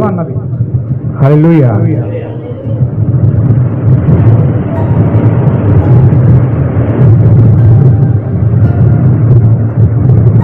అతడు ఉన్న చోటికి నేను వెళ్ళాను.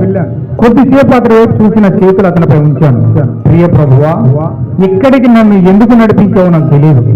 నా విమానము పాడైపోయి పై నుండి కిందకి దించివేసిన నా విమానము ఇప్పుడు సరి చేయబడి బయలుదేరుడు సిద్ధంగా ఉన్నది. కానీ ఇక్కడికి నన్ను ఎందుకు నడిపించావు నాకు తెలియదు. కానీ నేను కేవలం ఆత్మ నడిపింపును బట్టి మాత్రమే వచ్చాను. మరియు ఇప్పుడు మీ కుమారుడైన యేసు నామమున ఈ చనిపోవుచున్న యవనస్తుని ప్రాణము కొరకు అతని ఆత్మ రక్షణ కొరకు నా చేతులు ఇతనిపై ఉంచుతున్నాను అని ప్రార్థన చేశాను. అమ్మా ఓ అమ్మా అని ఆ యవనస్తుడు పిలిచాడు. పాస్టర్ గారు అతను మాట్లాడుతున్నాడు అన్నది. అతడు 2 రోజులుగా మాట్లాడలేదు. అమ్మా ఇది వెలుగు ఇంకా ప్రకాశించున్నది, ఈ లోపలికి ఎక్కడికి ఆ వెలుగు వచ్చిన్నది. అమ్మా నా పడవ యొక్క ప్రయాణం ఎటు కోణాలు చెబుతున్నదో నేను చూడగలుగుతున్నానని అన్నాడు. కొన్ని నిమిషాలు అతను నేలపై ఆనందించుతుండేను. ఆ యవనస్తుడిలో అసలైన వ్యాధి లక్షణాలే లేవు అని వైద్యుడు చెప్పినట్లుగా 1 వారం తర్వాత అతని వద్ద నుంచి నాకు ఉత్తరం వచ్చినది. ఆమేన్, హల్లెలూయా. చూసారా, ఆ వృద్ధ సహోదరి చేసిన ప్రార్థన దేవుణ్ణి కదిలించేటట్లుగా చేసే ప్రార్థన.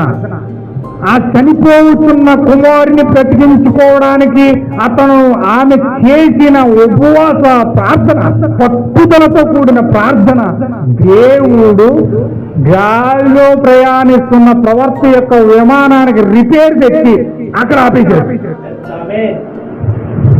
హల్లెలూయా.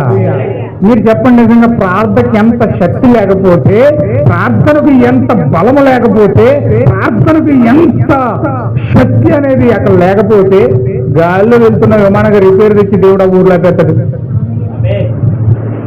హల్లెలూయా. కొన్ని నిమిషాలు చచ్చిపోయే కుమారుణ్ణి దేవుని యొక్క ప్రవర్త ద్వారా ఆమె ఏం చేస్తుందో తెలుసా ప్రార్థన? అండి, ఆమె ఇలా ప్రార్థన చేసిందంట. ఆ మెసేజ్ చదివితే మీకు కొంచెం అర్థమవుతుంది. ఆత్మలో నడిపించబోతాను మెసేజ్లో చదివితే మీకు అర్థమవుతుంది. ఆమె ఏం చేస్తుందో ప్రార్థన ఎలా చేస్తుందో తెలుసండి.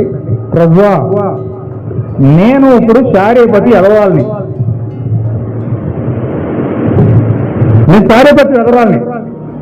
శారీపతి ఎదరాలు కూడా సౌబతులో ఉన్నాడు, చచ్చిపోయే స్థితిలో ఉన్నాడు.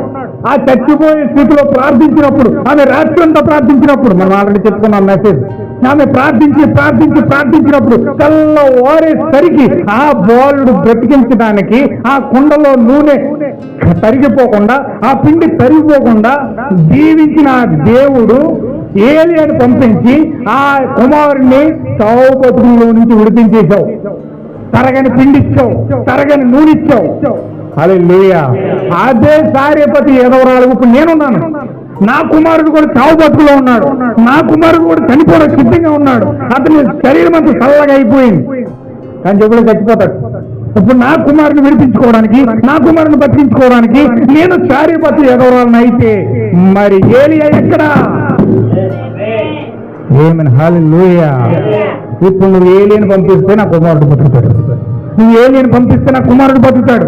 ఆమెకి ఏలి ఎక్కడ ఉన్నదో తెలియదు, అది ఏలియా యుగమో కాదో తెలియదు, ఆమె ఏలియా యుగంలో ఉందో లేదో కూడా తెలియదు. ఆమె కేవలం వాక్యాన్ని చూసింది, ఆమె కేవలం వార్తనే చూసింది. ఎప్పుడైతే వార్తను ఉపయోగించి ఏలియా ఎక్కడని ఆమె గోజాడి దేవుని దగ్గర ప్రార్థించడం మొదలుపెట్టిందో, దేవుడు గాల్లో ఎగురుతున్న ఏలియాని తీసుకొచ్చి ఇంట్లో పెట్టాడు. హల్లెలూయా. దేవుని నామమున మహిమ కలుగును గాక. ప్రార్థన పరిస్థితుల్ని ఎలాగైనా మార్చేద్దాం.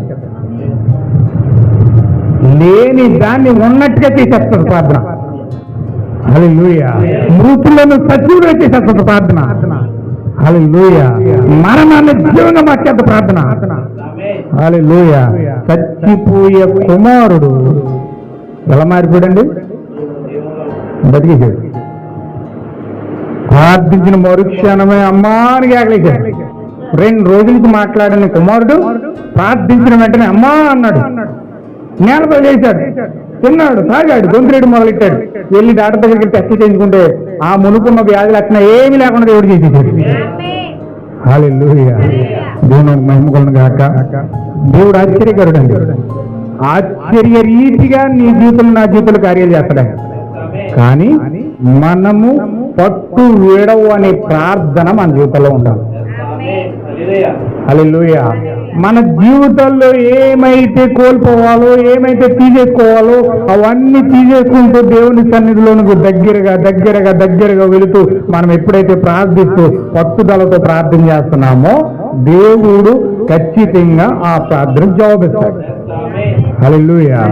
ఎంతమందికి అర్థమవుతుందన్నమాట? దేవుని మహిమ కలుగును గాక. చూడండి, ముగిస్తాను. ఇంకో 2-3 పాయింట్లు చెప్పి మన ప్రార్థనలో వెళ్ళిపోదాం. అదృశ్యమైన వాటిని చూచుట అనే మెసేజ్ లో 5వ పేరాలో చెప్తా ఉన్నాడు ఆ ప్రవక్త. అదృశ్యమైన వాటి కొరకు చూచుట అనే మెసేజ్ లో 5వ పేరాలో ఇలా చెప్తున్నాడు. ఎప్పుడైతే రాజు ఈ ప్రవక్త ఇజ్రాయేల్ దేశంలో ఉన్నాడని కనుగొనెనో ఇతడు ఇలాగని వెళ్ళి అతడిని నా ఎద్దకు తీసుకురమ్ము. వారు దిగువకు వెళ్ళిరి. వారిలో ఒకరు ఎలీషా దాతాన్లో ఉన్నాడని చెప్పింది. వారు దాతానుకు రాత్రి వేళ వెళ్ళి చీకట్లోనే చుట్టూ ముట్టడి వేశారు. శత్రువు ఎల్లప్పుడూ తన పనిని చీకట్లోనే ఎలా చేయని గమనించారా? ఎలీషా పట్టుకుంటకు వారు ఆ పట్టణం చుట్టూ ముట్టడి వేశారు. అప్పుడు యవనస్తుడైన అతని యొక్క పనివాడు పెందలకాడని లేచి మరియు బయటకు వచ్చి, ఇంకొక విధంగా చెప్పవాలన్నా ఆ పనివాడే ఎలీషాను లోపలకు మరియు బయటకు మరియు చుట్టూ తీసుకుని వెళ్ళేవాడిగా ఉండేను. అతడు బయటకు వచ్చి చుట్టూ చూసి తిరిగి లోపలికి వచ్చి ఇలాగనే, అయ్యో నా ప్రభువా, పట్టణమంతా గుర్రములతోనూ మరియు రథములతోనూ శత్రువులు ముట్టడి వేశారు. ఎలీషా ఇలాగనే, ఎందుకు చింతిస్తున్నావు? వారితో ఉన్నవారి కంటే మనతో ఉన్నవారు అధికంగా ఉన్నారు. మంచిది, ఎలీషా తప్ప దాన్ని చూడగలిగిన వారు ఎవ్వరూ లేరు. ఎలీషా ఎలాగో ప్రార్థన చేశాను, ప్రభువా దీనిని చూసినట్లుగా ఈ యవనస్తుని కన్నులు తెరువము. ఆ యవనస్తుని యొక్క ముసుగు దేవుడు తొలగించి వేసాను. అతడు చూడగా పర్వతములన్నీ మరియు కొండలన్నీ అగ్ని రథములతో నిండి ఆ ముదుకలు పొల చుట్టూ నిలబడి ఉండేది. మంచిది, అప్పుడు అతడు భయపడటం మానివేసెను. హల్లెలూయా. దేవుని నామమునకు మహిమ కలుగును గాక. ఇక్కడ అదృశ్యమైన వాటిని చూచుట అనే మెసేజ్ లో ప్రవక్త మాట్లాడుతున్నది ఏంటంటే, నీవు చేసే ప్రార్థన పట్టుదలతో కూడిన ప్రార్థన, విశ్వాసంతో కూడిన ప్రార్థన దేవుని సముఖంలోనికి నిన్ను అదృశ్యమైన ప్రదేశంలోనికి ప్రార్థన నిన్ను కొనిపోతున్నట. హల్లెలూయా. ఎక్కడ తీసుకెళ్తుందండి? ఎక్కడ తీసుకెళ్ళిపోతుంది? అదృశ్యమైన లోకంలోని తీసుకెళ్ళిపోతుందట. ఈ కాలంలో ప్రవక్త అన్నాడు ఒక మంచి మాట. సామాన్యత అనే మెసేజ్ ఏమన్నాడంటే, ప్రార్థన నేను పైకి తీసుకెళ్ళిపోతుందంట, ఆరాధన ఆయన కిందకి తీసుకొస్తుందంట. నువ్వు నిజమైన ప్రార్థన చేసినప్పుడు నీవు ఉన్న ప్లేస్ మర్చిపోతావు. నువ్వు ప్రార్థనలకు ఎప్పుడైతే పర్వతంలోకి వెళ్తావో, ఆ అసలైన దేవుని యొక్క ప్రార్థనలకు నువ్వు వెళ్తావో, నువ్వు ఇంట్లో ఉన్నావా, ఎడారిలో ఉన్నావా, అరణ్యంలో ఉన్నావా, అడవుల్లో ఉన్నావా, చర్చిలో ఉన్నావా, నీ ప్లేస్ మర్చిపోతావు. హల్లెలూయా. అంటే అలాంటి ప్రార్థన ఎంతమంది చేస్తున్నారు చెప్పండి ఒకసారి. ఒకవేళ ప్రార్థించారనుకోండి, పక్కనే ఏం మిగులుతున్నాయో, మంచం కూడా ఉందో, లేకపోతే ఆకులు పడుతున్నాయో, లేకపోతే అవి పడుతున్నాయి, ఇవి పడుతున్నాయని ఈ యొక్క కేంద్రం అంతా దాటేటప్పుడు మనకు చాలా టైం తీసుకుంటారు. అయితే మనం అసలైన దేవుని యొక్క పరిశుద్ధమైన ప్రార్థన అంటే పరిమాణం దాటి చేసిన ప్రార్థన మనల్ని ఏం చేస్తుందంటే అదృశ్యమైన వాటిని చూసేటట్లు చేస్తుంది. హల్లెలూయా. ఇక్కడ గెహాజీ ఎలీషా పక్కన ఉన్నాడు. ఎలీషా పక్కన గెహాజీ ఉన్నాడు. అయితే ఒకరోజు ఆ సిరియా సైన్యం అంతా ముట్టడేసేసింది ఎలీషా. ఈ యొక్క ఎలీషా లోపల పెట్టి గెహాజీ బయటకు వచ్చాడు. బయటకు వచ్చేటప్పటికి మొత్తం సిరియా సైన్యం అంతా దేశం అంతా ఆ యొక్క చుట్టుపక్కల అంతా ముట్టడేసేసి ఎలీషాని గెహాజీని చంపడానికి సిద్ధపడ్డారు వాళ్ళు. సిద్ధపడితే ఈ గెహాజీ చూసి అతను చాలా స్తంభించిపోయాడు, భయం వేసేసింది అయ్యాల వాళ్ళందరూ చూసి. అంటే ఇవాళ మాకు చావు దినము, ఖచ్చితంగా మమ్మల్ని చంపేస్తారు, ఇంకా అవకాశం లేదని చెప్పేసి భయముతో కూడిన కేకలేసేస్తున్నాడు. అని చాలా గట్టిగా కేకలేస్తున్నాడు. ఏంటని ఎలీషా బయటకు వచ్చేసరికి, చూడు నా ప్రభు ఆ చుట్టూ మా జనాలు చూడు ఎలా ఉన్నారో, మనల్ని ఎలా చంపేస్తారు, అయిపోయింది మన పని అంటున్నాడు. అప్పుడు ఎలీషా ఏమన్నాడంటే, ప్రభువా ఇతని యొక్క కన్నులు తెరవని ఎప్పుడైతే ప్రార్థన చేశాడో ఆ ప్రార్థన చేసిన మరుక్షణమే అక్కడ వెంటనే ఏమైందో తెలుసండి, గెహాజీ కన్నులు తెరవబడ్డాయి. గెహాజీ కన్నులు తెరవబడిన తర్వాత ఎలీషా చుట్టూ అగ్నినాథాలు దేవదూతలు ఉండి అగ్నిలా కాల్చుకుంటూ ఆ చుట్టూ ఉన్న జనాల వెనకాల వెనకాల ఒక దూత కట్టెట్టి ఉన్నదంట. ఒక సైనికుడు ఉంటే సైనికుల వెనకాల దూత ఉంది, దూత పీక మీద కట్టెట్టేది ఉంది. ఇతనేమో ఎలీషాని చంపేద్దామని చూస్తున్నాడు, ఈ దూతం ఇతను చంపేద్దామని చూస్తుంది. ఇతను అడుగు కదిలితే దూత చంపాడు. హల్లెలూయా. అయితే ఈ విషయాన్ని ఎప్పుడైతే ఎలీషా గెహాజీ చూశాడో అప్పుడు వచ్చిన ధైర్యం. నీవు అదృశ్యమైన వాటిని ఎప్పుడైతే చూసావో అప్పుడు నీకు ఎంత ధైర్యం వస్తుందో తెలుసండి. దేవుని కొరకు తావడా కూడా వెనుకడుగు. ఎందుకు ప్రవక్తలందరూ వస్త్రహీనతైనా, కరువు అయినా, ఖడ్గమైనా ఏదైనా సరే నేను దేవుని ప్రేమ నుంచి ఎడబయడానికి లేదని ఎందుకు చెప్పారు?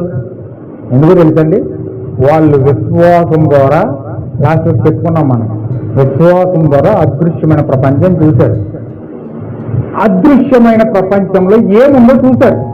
అదృశ్యమైన ప్రపంచంలో ఏమి పొందుకోబోతున్నారో చూశారు. అదృశ్యమైన ప్రపంచంలో వారి క్రీస్తుని వారు చూశారు, వారి థియోపని వారు చూశారు, వారి జీవకిరీటాన్ని వారు చూశారు, వారి యొక్క దూతలు వారు చూశారు, వారి చుట్టూ ఉన్న సైన్యాన్ని చూశారు, వారి చుట్టూ ఉన్న రక్షక వలయాన్ని చూశారు.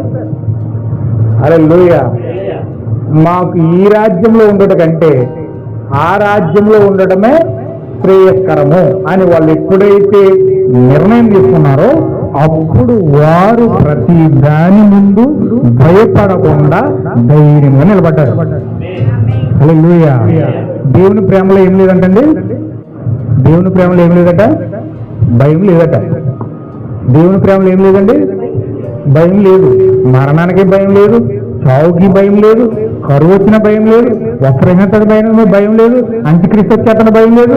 ఏమండి, ఆ యొక్క మత సామ్రాజ్యాలన్నీ కలిసి కూడు కట్టి వచ్చేసిన భయం లేదు, వన్ వరల్డ్ గవర్నమెంట్ తయారైపోయిన భయం లేదు, రాష్ట్రాలందరూ ఏకమైపోయిన భయం లేదు, అంత్యక్రీస్తు వచ్చేసి హింసంతా మన ముందు పెట్టేసిన భయం లేదు. ఏ భయం లేకుండా ఇంత ధైర్యంగా ఉండడం కారణం ఏంటి? మనము అదృశ్యమైన ప్రపంచాన్ని చూసాం. హల్లెలూయా. అదృశ్యమైన ప్రపంచం చూసిన వాడికి విశ్వాసము తప్ప భయం ఉండదు. అతనికి భయం ఉండదండి. దెయ్యాలంటే భయం ఉండదు, రోగాలంటే భయం ఉండదు, ఏం వచ్చినా సరే చస్తే రేపు దాటి నేను పరలోక రాజ్యంలో ఉంటాను. హల్లెలూయా. ఒకరోజు విలియం బ్రహ్మం గారి ఫ్రెండ్ అండి, ఆయన పేరు ఏంటంటే బోస్వర్త్ అనమాట. ఆయన పేరు బోస్వర్త్. ఆయన చచ్చిపోయాడు. చచ్చిపోతే ఆ చుట్టుపక్కల వాళ్ళందరూ బేర్ మన ఏడు చేస్తున్నారు.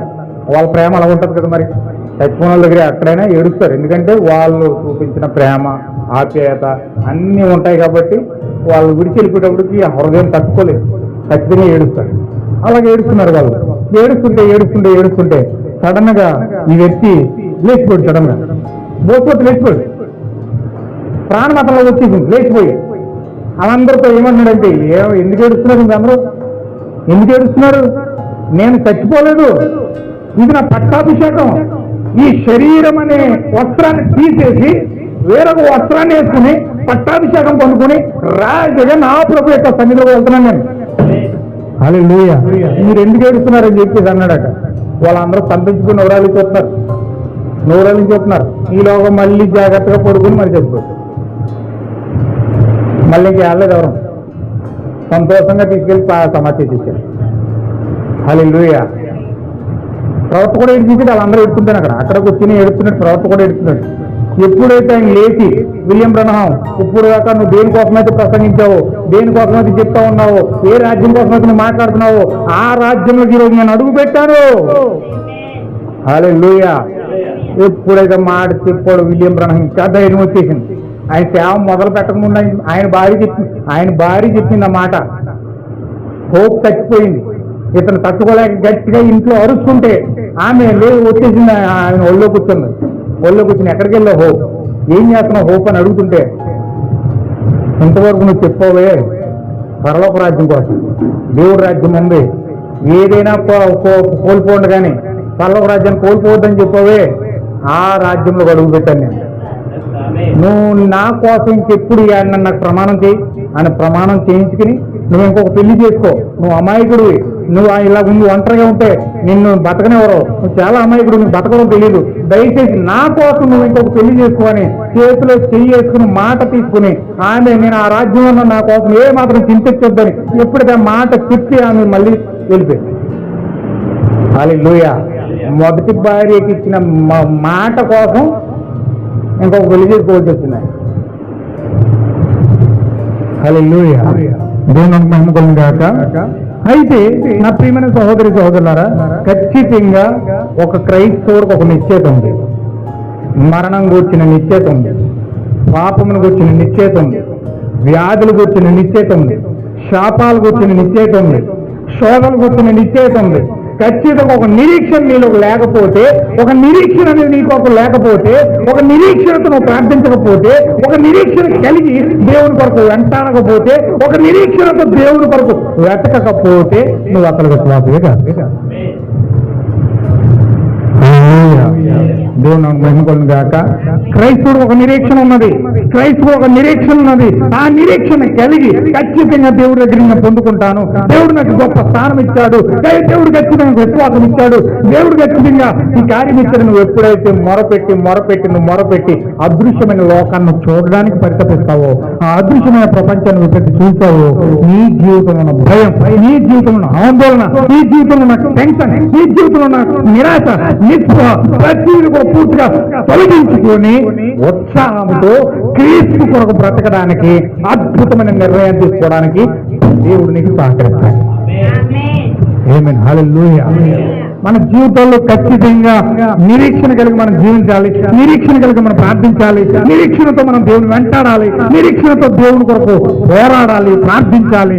విశ్వాసంతో కూడిన ప్రార్థన మనం చేస్తున్నప్పుడు, భారంతో కూడిన ప్రార్థన మనం చేస్తున్నప్పుడు దేవుడు విమాననాథుని దేవుడు నిన్ను ఆపలేడా? నీ కోసం దేవుడిని ఆపలేడా?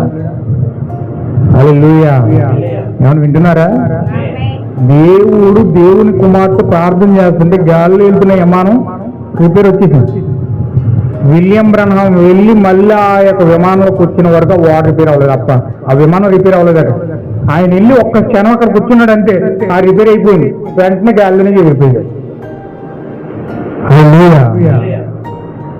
నేను వింటున్నారా? దేవుని మహిమ కలుగును గాక. నాకు చాలా గుర్తొస్తున్నాయి కానీ స్టాప్ చేయాలి, చాలా టైం అయింది. ఒక్క విషయం చెప్పి నేను ముగిస్తాను. దేవుని మహిమ కలుగును గాక. ఒకరోజు ప్రభువుని యేసుక్రీస్తు శరీరం ధరించండి భూమి మీద నడుస్తున్నాడు. భూమి మీద నడుస్తుంటే ఆయన జనసమూహం వేసుకుని ఆ యొక్క యెరూషలేము వీధుల్లో నడుస్తున్నాడు. వెనకాల జనసమూహం వెంటాడుతూ ఉన్నారు, లక్షల మంది వచ్చేస్తున్నారు వెనకాల. లక్షల మంది ఆయన ప్రసంగం వినడానికి వెనకనే వెళ్ళిపోతున్నారు. ఆ యొక్క రోడ్డు అంటే నడిచి వెళ్తా ఉంటే గుడ్డు భర్తలోనయ్య ఆ యొక్క చివరి ఎక్కడో మోనకొచ్చిన ఉన్నాడట.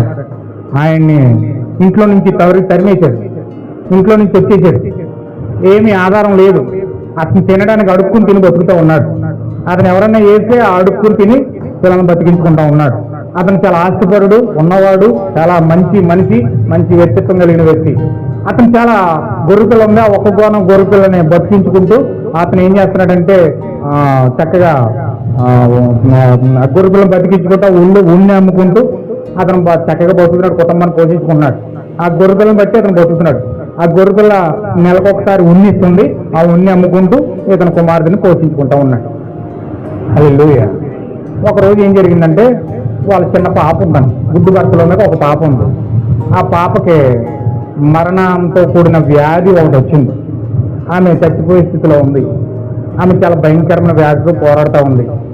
ఇతను చూస్తే గుడ్డువాడు, ఏం చేయలేని నిస్సహాయ స్థితిలో ఉన్నాడు. అయితే ఇతను ఏం చేశాడంటే ఒకరోజు అతను గొర్రెపిల్లను తీసుకుని దేవాలయానికి వెళ్ళాడు. గొర్రెపిల్లను తీసుకుని దేవాలయానికి వెళ్ళి అతను ఏం చేస్తున్నాడంటే ఆ దేవాలయం దగ్గర మోకరించి ప్రార్థన చేస్తున్నాడు. ఏమని ప్రార్థన చేశాడంటే, ప్రభువా నాకున్నది నాకు కుమార్తె, తనకు చాలా భయంకరమైన ప్రాణాపాయం కలిగి ఉంది. ఇప్పుడు ఆమె చచ్చిపోయే స్థితిలో ఉంది. దయచేసి నువ్వు ఆమెను స్వస్థపరిచి యెహోవా నేనే నువ్వు ఆజ్ఞాపించావు. నీ ఆజ్ఞను బట్టి నేను స్వస్థ కోరకను ఎదురు చూస్తా ఉన్నాను. నా కుమార్తెను బ్రతికించు ప్రభువా అని ఇతను చాలా ఆవేదనతో కూడిన వేదనకరమైన ప్రార్థన దేవుని సన్నిధిలో చేస్తా ఉన్నాడు. చేస్తూ ఆ పరిమాణం దాటిన తర్వాత ఆయన ఏమన్నాడంటే, నేను నా కుమార్తెని కనుక నువ్వు స్వస్థపరిస్తే, నీవు కనుక నా కుమార్తెని కనుక విడిపిస్తే, నా కుమార్తె యథావిధి స్థితిలోనికి కనుక నా కుమార్తె వస్తే ఖచ్చితంగా నేను ఈ గురుతులు నీకు ఇచ్చేస్తాను. హల్లెలూయా. దేవుడు నాకు మహిమ కలుగును గాక. ఈ గురుతులు నీకు ఇచ్చేస్తాను. దయచేసి నా యొక్క ప్రమాణానికి నేను కట్టుబడి ఉంటాను. నీకు నాకు ప్రమాణమై ఈ గురుతుల నీవు నా కుమార్తెని స్వస్థపరిచి అని చెప్పి ఆ యొక్క ప్రార్థన చేసుకుని చాలా భారభరితమైన ప్రార్థన చేసుకుని దేవుని సన్నిధిలో నుంచి బయటకు వచ్చాడు. బయటకు వచ్చిన తర్వాత యాజకుడు వచ్చి ఆ యొక్క బర్తలోమయ్యతో అన్నాడంట, బర్తలోమయ్య నువ్వు ప్రార్థన చేసేది చాలా మంచిది, దేవుడి దగ్గర మొరపెట్టావు చాలా మంచిది, అలా ప్రార్థిస్తే దేవుడు ఖచ్చితంగా స్వస్థపడతాడు కదా. నువ్వు అతిగా ఆడంబరానికి పోయి ఆ దేవుడి దగ్గర గొర్రెలు ఇచ్చేతనంట పెట్టి నువ్వు చూస్తే నువ్వు గుడ్డోడివి, కళ్ళు లేవు, ఆ గొర్రెలను బట్టే బతుకుతున్నావు. అది నెలకొకసారి నీకు ఉన్ని ఇస్తుంది. ఆ ఉన్ని నమ్ముకొని ఏదో నీ కుటుంబాన్ని పోషించుకుంటున్నావు. వేరే పని నీకు ఏది చేత కాదు. మరి నువ్వు ఆ గొర్రెలు ఇచ్చేస్తే నువ్వు ఎలా బతుకుతావయ్యా? దేవుడికి తెలుసు కదా, పరిస్థితులు అర్థం చేసుకుంటాడు కదా. దేవుడికి తెలీదా? దేవుడు మాత్రం తెంగరోడు కాదు కదా. నీ పరిస్థితి ఏంటో, నీ కుటుంబ పరిస్థితి ఏంటో, నీ కళ్ళు లేవని తెలుసు కదా ఆయనకి. నీ కొరుకులను బట్టే కదా నువ్వు బతుకుతున్నావు. దాన్నే నువ్వు ఇచ్చేస్తే నువ్వు ఎలా బతుకుతావు? నువ్వు చాలా తప్పు ప్రార్థన చేస్తావు బతలమయ్యా. సరి చేసుకో ఒకసారి నా మాటను మరలా వెళ్ళి ప్రార్థన చేసి, ప్రభు నేను తప్పుగా ప్రార్థన చేశాను, క్షమించి ప్రభు అని చెప్పి దేవుడితో మాట్లాడు ఒకసారి అని చెప్పి యాజకుడు సలహా ఇస్తున్నాడు. హల్లెలూయా. దేవుడు మనకు మహిమ కలుగును గాక.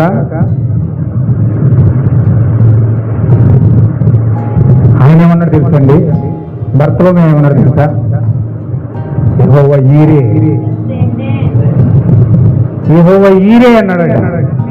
అబ్రహాము యొక్క కుమారుడు, అబ్రహాము యొక్క ధన్యువు ఇతనిలో ఉన్నది. ఇతను ఏమన్నాడు తెలుసా? యెహోవా ఈరే అన్నాడట. నన్ను ఎంతవరకు పెంచిన దేవుడు, ఎంతవరకు పోషించిన దేవుడు ఈ గొర్రెపిల్లతో పోషించాడు. అయితే ఈ గొర్రెపిల్లే నాకు ఆధారంగా ఉన్నది. ఈ గొర్రెపిల్లని నేను నా యొక్క దేవుడికి ఇస్తానని వాగ్దానం చేశాను. ఒకవేళ ఈ గొర్రెపిల్లని ఆయనకి ఇస్తే నన్ను వేరే రకంగా పోషించడానికి వేరే మార్గాన్ని కూడా దేవుడు నాకు ఏర్పాటు చేయగలడు. ఐ బిలీవ్ నా దేవుడు పోషకుడై ఉన్నాడు. ఆయన నన్ను పోషిస్తాడు. ఆయన ఎలాగైనా పోషిస్తాడు. ఆ మార్గం మీద నాకు తెలియదు. నన్ను పోషించే దేవుడు నాకు ఉన్నాడు. నేను మాట ఇచ్చాను, మాట మీద నేను నిలబడతాను. హల్లెలూయా. అప్పుడు దేవుడు అన్నాడు, అన్నాడు, సరే నీ ఇష్టం, నీకేదో ఒక చిన్న హితోపదేశం చెయ్యాలి, ఇంటే బాగుపడతావని చెప్పాను. నువ్వు వినకపోతే నీ ఇష్టం, అది నేనేం చేయలేదు. నీకున్న ఒకే ఒక ఆధారం అది, దాన్ని కూడా నువ్వు కోల్పోతే నువ్వు బతకడం కష్టం అని చెప్పేసి అతను చెప్పేసి వెళ్ళిపోయాడు. ఇతను ఏమన్నాడంటే, ఇతను మనసులో ఒక నిర్ణయం తీసుకున్నాడు, ప్రభువా నా కుమార్తె బ్రతకడమే నాకు ద్వయమే అన్నది, నా కుమార్తె స్వస్థపరచబడమే నాకు ద్వయమే అన్నది. దాని కొరకు నన్ను నేను అప్పగించుకుంటా ఉన్నాను. నన్ను నీకు ఏమి ఇవ్వగలమన్నా ఇస్తాను. నాకున్న ఒకే ఒక గొర్రెలు ఇది, దీన్ని నీకు ఇవ్వడం వల్ల నేనేమైపోయినా పర్వాలేదు, ఖచ్చితంగా నాకు కుమార్తె బ్రతకాలి ఆయన ఎప్పుడైతే అతను నిర్ణయం తీసుకుని ఆ గొర్రెలను చెప్పాడు, ప్రార్థన చేశాడు, ఇంటికి వచ్చేసరికి కుమార్తె స్వస్థపరచబడింది. హల్లెలూయా. కుమార్తె స్వస్థపరచబడిపోయింది. ఇప్పుడు కుమార్తె స్వస్థపరచబడిపోయిన తర్వాత ఈయన ఏం చేయాలండి? ఈయన ఇచ్చిన మాట నెరవేర్చుకోవాలి. ఈయన ఇచ్చిన మాట నెరవేర్చుకోవాలి కాబట్టి ఆ గొర్రెలను తీసుకెళ్లి యాజకుడికి ఇచ్చేసాడు. యాజకుడికి ఇచ్చేసిన తర్వాత ఇతని కుటుంబం అనేది చాలా భయంకరమైన పరిస్థితులకు వెళ్ళిపోయింది.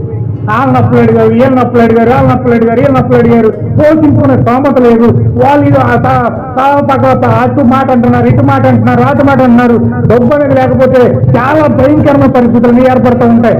అక్కడ బ్రతకడం చాలా కష్టంగా ఉంది, చాలా భయంకరంగా ఉన్న పరిస్థితి, చాలా ఇబ్బందికరంగా ఉంది. ప్రతి ఒక్కరు కూడా మాట్లాడుతూ ఉన్నారు, చాలా ఇబ్బందికరంగా అయిపోయింది. ఇతను ఏం చేయాలో తెలియక చివరికి అతను ఉన్న ఒకే ఒక ఆధారం కర్ర పట్టుకొని, ఒక ముంత పట్టుకొని ఆ యొక్క వెళ్ళే దారిలోకి వచ్చి వెళ్ళి వాళ్ళని వచ్చి వాళ్ళని అడుక్కోవడం మొదలుపెట్టాడు. ఏమన్నా వింటున్నారా? అతని పరిస్థితి ఎలా దిగజారిపోయిందంటే కరెక్ట్గా అడుక్కునే స్థితిలోకి వచ్చేసాడు. అతను దేవుని మాట పైన నిలబడినందుకు, దేవుని యొక్క వాక్య పైన నిలబడినందుకు, దేవుని యొక్క సత్యం పైన ఆధారపడినందుకు, అతని యొక్క జీవన విధానాన్ని దేవునికి అప్పగించుకున్నందుకు కడకి అతని పరిస్థితి ఎలా మారిపోయిందంటే ఇదిగో చెప్పటి నడుపుకునే స్థితికి వచ్చింది.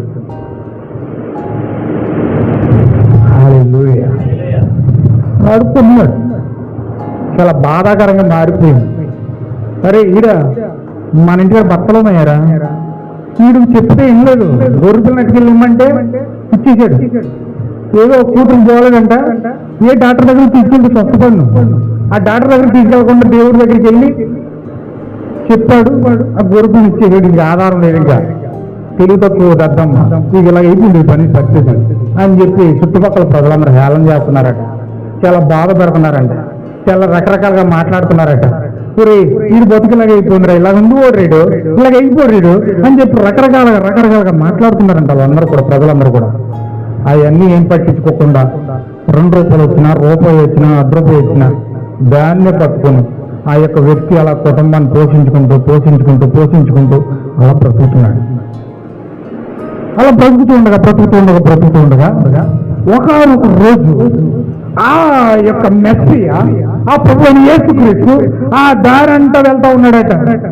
ఆ దారంట వెళ్తా ఉంటే ఆ దారంట జనసమూహం అంతా గుర్రాల సౌండ్, రథాల సౌండ్, టక్ టక్ టక్ టక్ టక్ టక్ అని ఎలా ఉంటుందో అలా జనాల యొక్క సౌండ్ వెళ్ళిపోతుందంట. తాడి చెట్టు అంత ఎత్తు పొగలు ఇస్తుందంట. చాలా భయంకరంగా జనసమూహం అంతా ఆయన వెనకాల నడుచుకుంటూ వెళ్తా ఉన్నారు.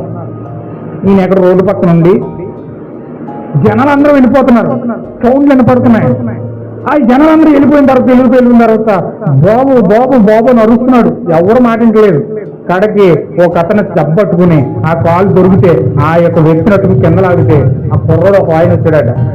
ఏంటి బాబు ఇలాగ వెళ్తున్నారు, ఏంటి సౌండ్లు ఏంటి, అడవిడేంటి, ఏం జరుగుతుంది ఇక్కడ అని చెప్పేసి ఆ కుర్రోడిని అడిగాడంటే ఈయన అన్నాడు, ఆ కుర్రోడు అన్నాడట, నువ్వు గుడ్డోడు, నీకేం తెలుసు, నీకేం కనపడదు ఎందుకు వచ్చింది ఇక్కడ ఈ దారి అంట, నజరేయుడైన మెస్సీ అంట, ఆయన ఎవరు యేసు అంట, ఇలాగ వెళ్తున్నాడు, ఆయన వెనకాల ఈ ప్రజలందరూ వెళ్తున్నారు, నేను కూడా వెళ్తున్నాను అని చెప్పేశాను.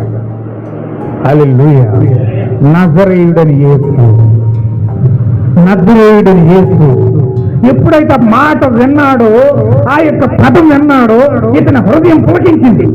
ఇతని యొక్క శరీరం యొక్క రోమాలు పైకి లేచిపోయి ఇతనంత అద్భుతమైన ఉత్తేజాన్ని పొందుకున్నాడంటే ఇతను వెంటనే అతను తండ్రి చెప్పిన మాటలు గుర్తొచ్చినాయి. అతను తండ్రి ఏం చెప్పాడంటే, గుడ్డు భర్తలోమయ్య పుట్టుకతో పుట్టినప్పుడు అతను కూర్చోబెట్టి అన్నాడంట, నాన్న భర్తలోమయ్య, ఒకనొక రోజు ఈ భూమి మీద మెస్సియా వస్తాడు, ఆయన వచ్చినప్పుడు గుడ్డు వారికి చూపిస్తాడు. నువ్వు ఆయన కోసం ప్రార్థించి, ఆయన కోసం మొరపెట్టు. ఆయన నీవు బతుకున్న తరంలో, నీవు నడుస్తున్న తరంలో ఆయన కనుక వస్తే ఆయన నీ కళ్ళు ఇచ్చేవాడు అన్నాడు. ఆమేన్. హల్లెలూయా. ఎప్పుడైతే ఆ యొక్క విషయాన్ని అతను గుర్తొచ్చిందో, నజరేయుడని యేసు అని మాట వినగానే హృదయాన్ని పులకించి అతను ఏం చేస్తున్నాడు తెలుసా? దావీదు కుమారుడా నన్ను కరుణించు, దావీదు కుమారుడా నన్ను కరుణించు, దావీదు కుమారుడా నన్ను కరుణించడం మొదలుపెట్టాడు. హల్లెలూయా. ఓ నాకు మహిమ కలుగుగాక. ఎప్పుడైతే మాట పలుకుతూ ఉన్నాడో, దావీదు కుమారుడు నన్ను కరుణించు కేకలేసి ప్రార్థిస్తూ ఉండగా పోజాడుతూ ఉండగా జన సమూహంలో లక్షల మందిలో ఆ ఎక్కడికో ఎంతో దూరంలో వెళ్ళిపోయిన ఆ మెస్సియా చెవిలో ఈ యొక్క గుడ్డు భర్తలో మాటలు వినపడ్డాయట.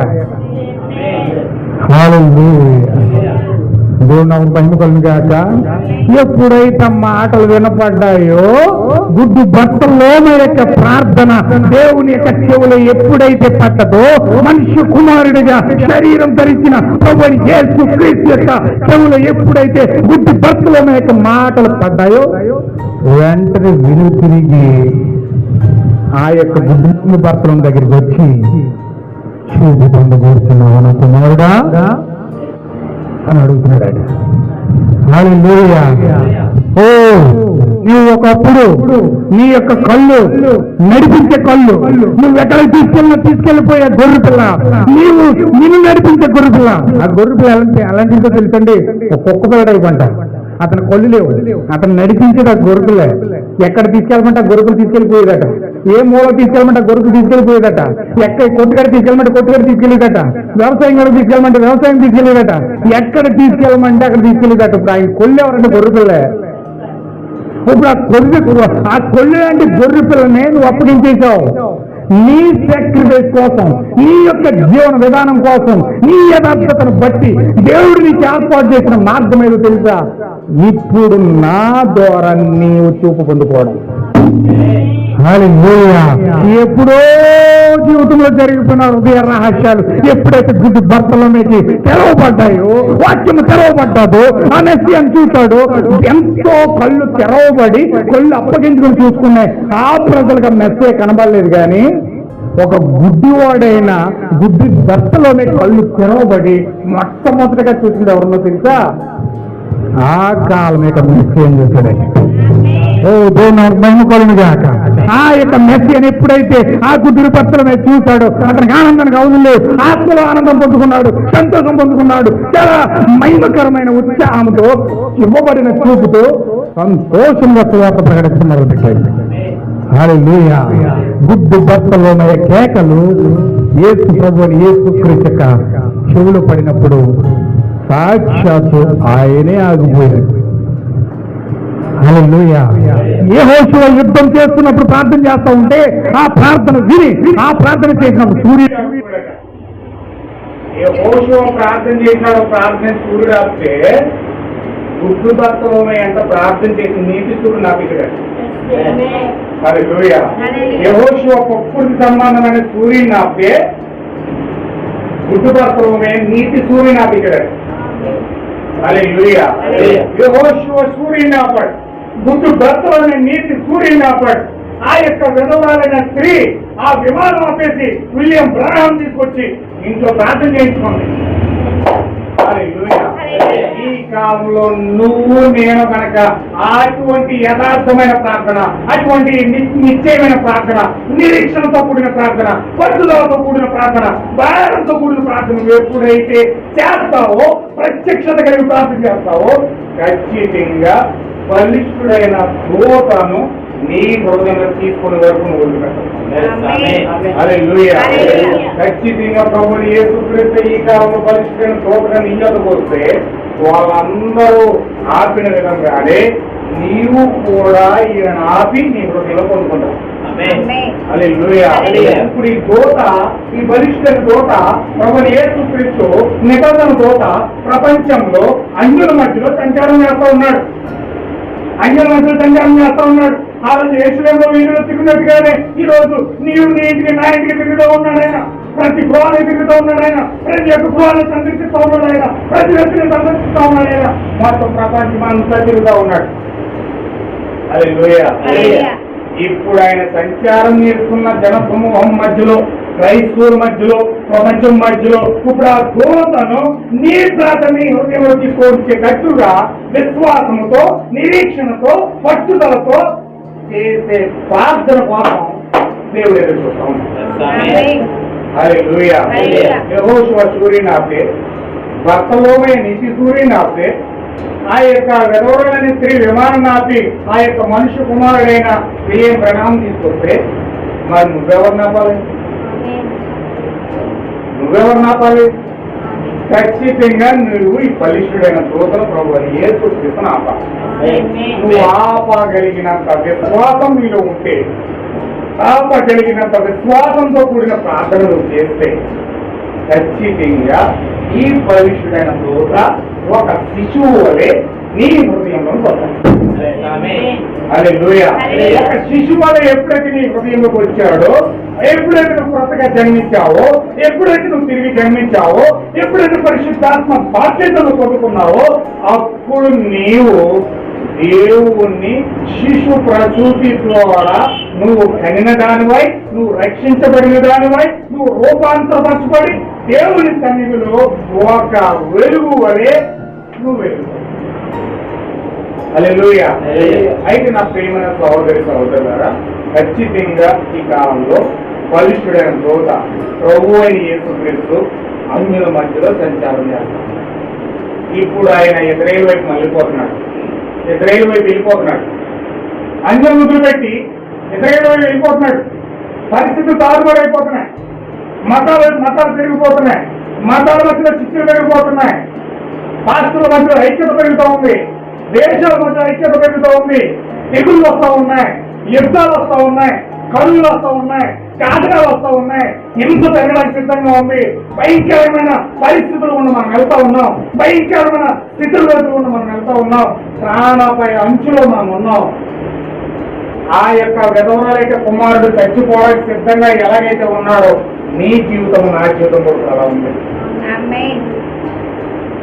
అయితే నా ప్రియమైన సహోదరుగా ఆయన ఇజ్రాయేల్ వైపు మళ్ళీపోతున్నప్పుడు, ఆయన ఇజ్రాయేల్ వైపు వెళ్ళిపోతున్నప్పుడు 1,44,000 మంది వైపు ఆయన దృష్టి మళ్ళీపోతున్నప్పుడు ఖచ్చితంగా నీవు నేను సిద్ధపడి, నీవు నేను మేల్కొని, నీవు నేను ఖచ్చితంగా పశ్చాత్తపడి ఆ విధవరాలు చేసినట్లుగా ప్రార్థన చేస్తే, ప్రార్థించినట్లుగా ప్రార్థన చేస్తే, ఆ భక్తులుగా ప్రార్థించినట్లుగా ప్రార్థన చేస్తే ఖచ్చితంగా ఈ రోజు నీకు నాకు దేవుడు ఖచ్చితంగా కృప చూపి ఇజ్రాయేలు వైపు వెళ్ళిపోయిన దేవుడు, ఇజ్రాయేలు వైపు మళ్ళీపోతున్న దేవుడు వెనక్కి వచ్చిన కృపణిస్తాడు. హల్లెలూయా. ఒకవేళ మేల్కోకుండా నీకు నీవు గాని, నీ ఆలోచనలు నువ్వు ఉండి కానీ, నీ బాధలో నువ్వు ఉండి, నీ యొక్క కష్టాల్లో నువ్వు ఉండి, నీ పనుల్లో నువ్వు ఉండిపోయి, నీ యొక్క కార్యాలు నేను నిమగ్నం అయిపోయి ఈ కార్యం కనుక నువ్వు అశ్రద్ధ చేస్తే నువ్వు కోల్పోయేది తెలుసా? నువ్వు కోల్పోయేది తెలుసా? సాక్షాత్తు దేవుని కుమారుడు యేసుక్రీస్తే నీ జీవితంలో కోల్పోతున్నావు. ఆయన నీ జీవితంలో హృదయంలోకి రావడానికి, శిశువు కానీ హృదయంలోకి రావడానికి ఆయన సిద్ధపడతా ఉంటే దాన్ని నువ్వు కోల్పోయి భయంకరమైన కఠినమైన మలమల మండే నిత్యము కాలే నరకాగ్నిలోనికి దేవుడు తోచేరే సిద్ధంగా ఉన్నాడు. నా ప్రియమైన సహోదరి సహోదరుగా ఒకసారి మీరు మేల్కోవాలంటే భారంతో చాలా ప్రార్థనతో విజ్ఞాపన చేసి మీద వర్తమానం చెప్తా ఉన్నాను నేను. దయచేసి మీరు ఆలోచించండి, ప్రార్థించండి, మీరు సిద్ధపడండి, ఖచ్చితంగా మీరు కేక వేయండి. యెహోషువ అరిచినట్లుగా, వర్తలోనే అరిచినట్లుగా, ఆ స్త్రీ యొక్క కేక అరిచినట్లుగా ఖచ్చితంగా ఆయన నీతి సూర్యుని ఆపితే, ఆయన భౌతికమైన సూర్యుని ఆపితే, ఆ యొక్క స్త్రీ విమానాన్ని ఆపితే, ఈ రోజు ప్రభువు యేసుక్రీస్తును ఆపితే కనుక నీ హృదయంలోనికి పరిశుద్ధాత్మ వస్తుంది. నువ్వు తిరిగి జన్మిస్తావు, పరిశుద్ధాత్మ బాప్తిజం పొందుకొని క్రీస్తు పరిశుద్ధమైన దూతగా నీ జీవితంలో ఒక శిశువుగా నీ జీవితం. అటువంటి మనోహరమైన ఘట్టాన్ని ఈరోజు దేవుడు మనకు ఏర్పాటు చేశాడు కాబట్టి దాన్ని పొందుకోవడానికి ఏ మాత్రం వెనుకంజ వేయకుండా ప్రార్థించి ప్రలాపించి గోజాడి ప్రభుత్వంలో మొదలుపెడదాం. దేవుడి వాటిని నియమించగా ప్రార్థన చేద్దాం. ఒకసారి అందరూ కూడా మోకరించి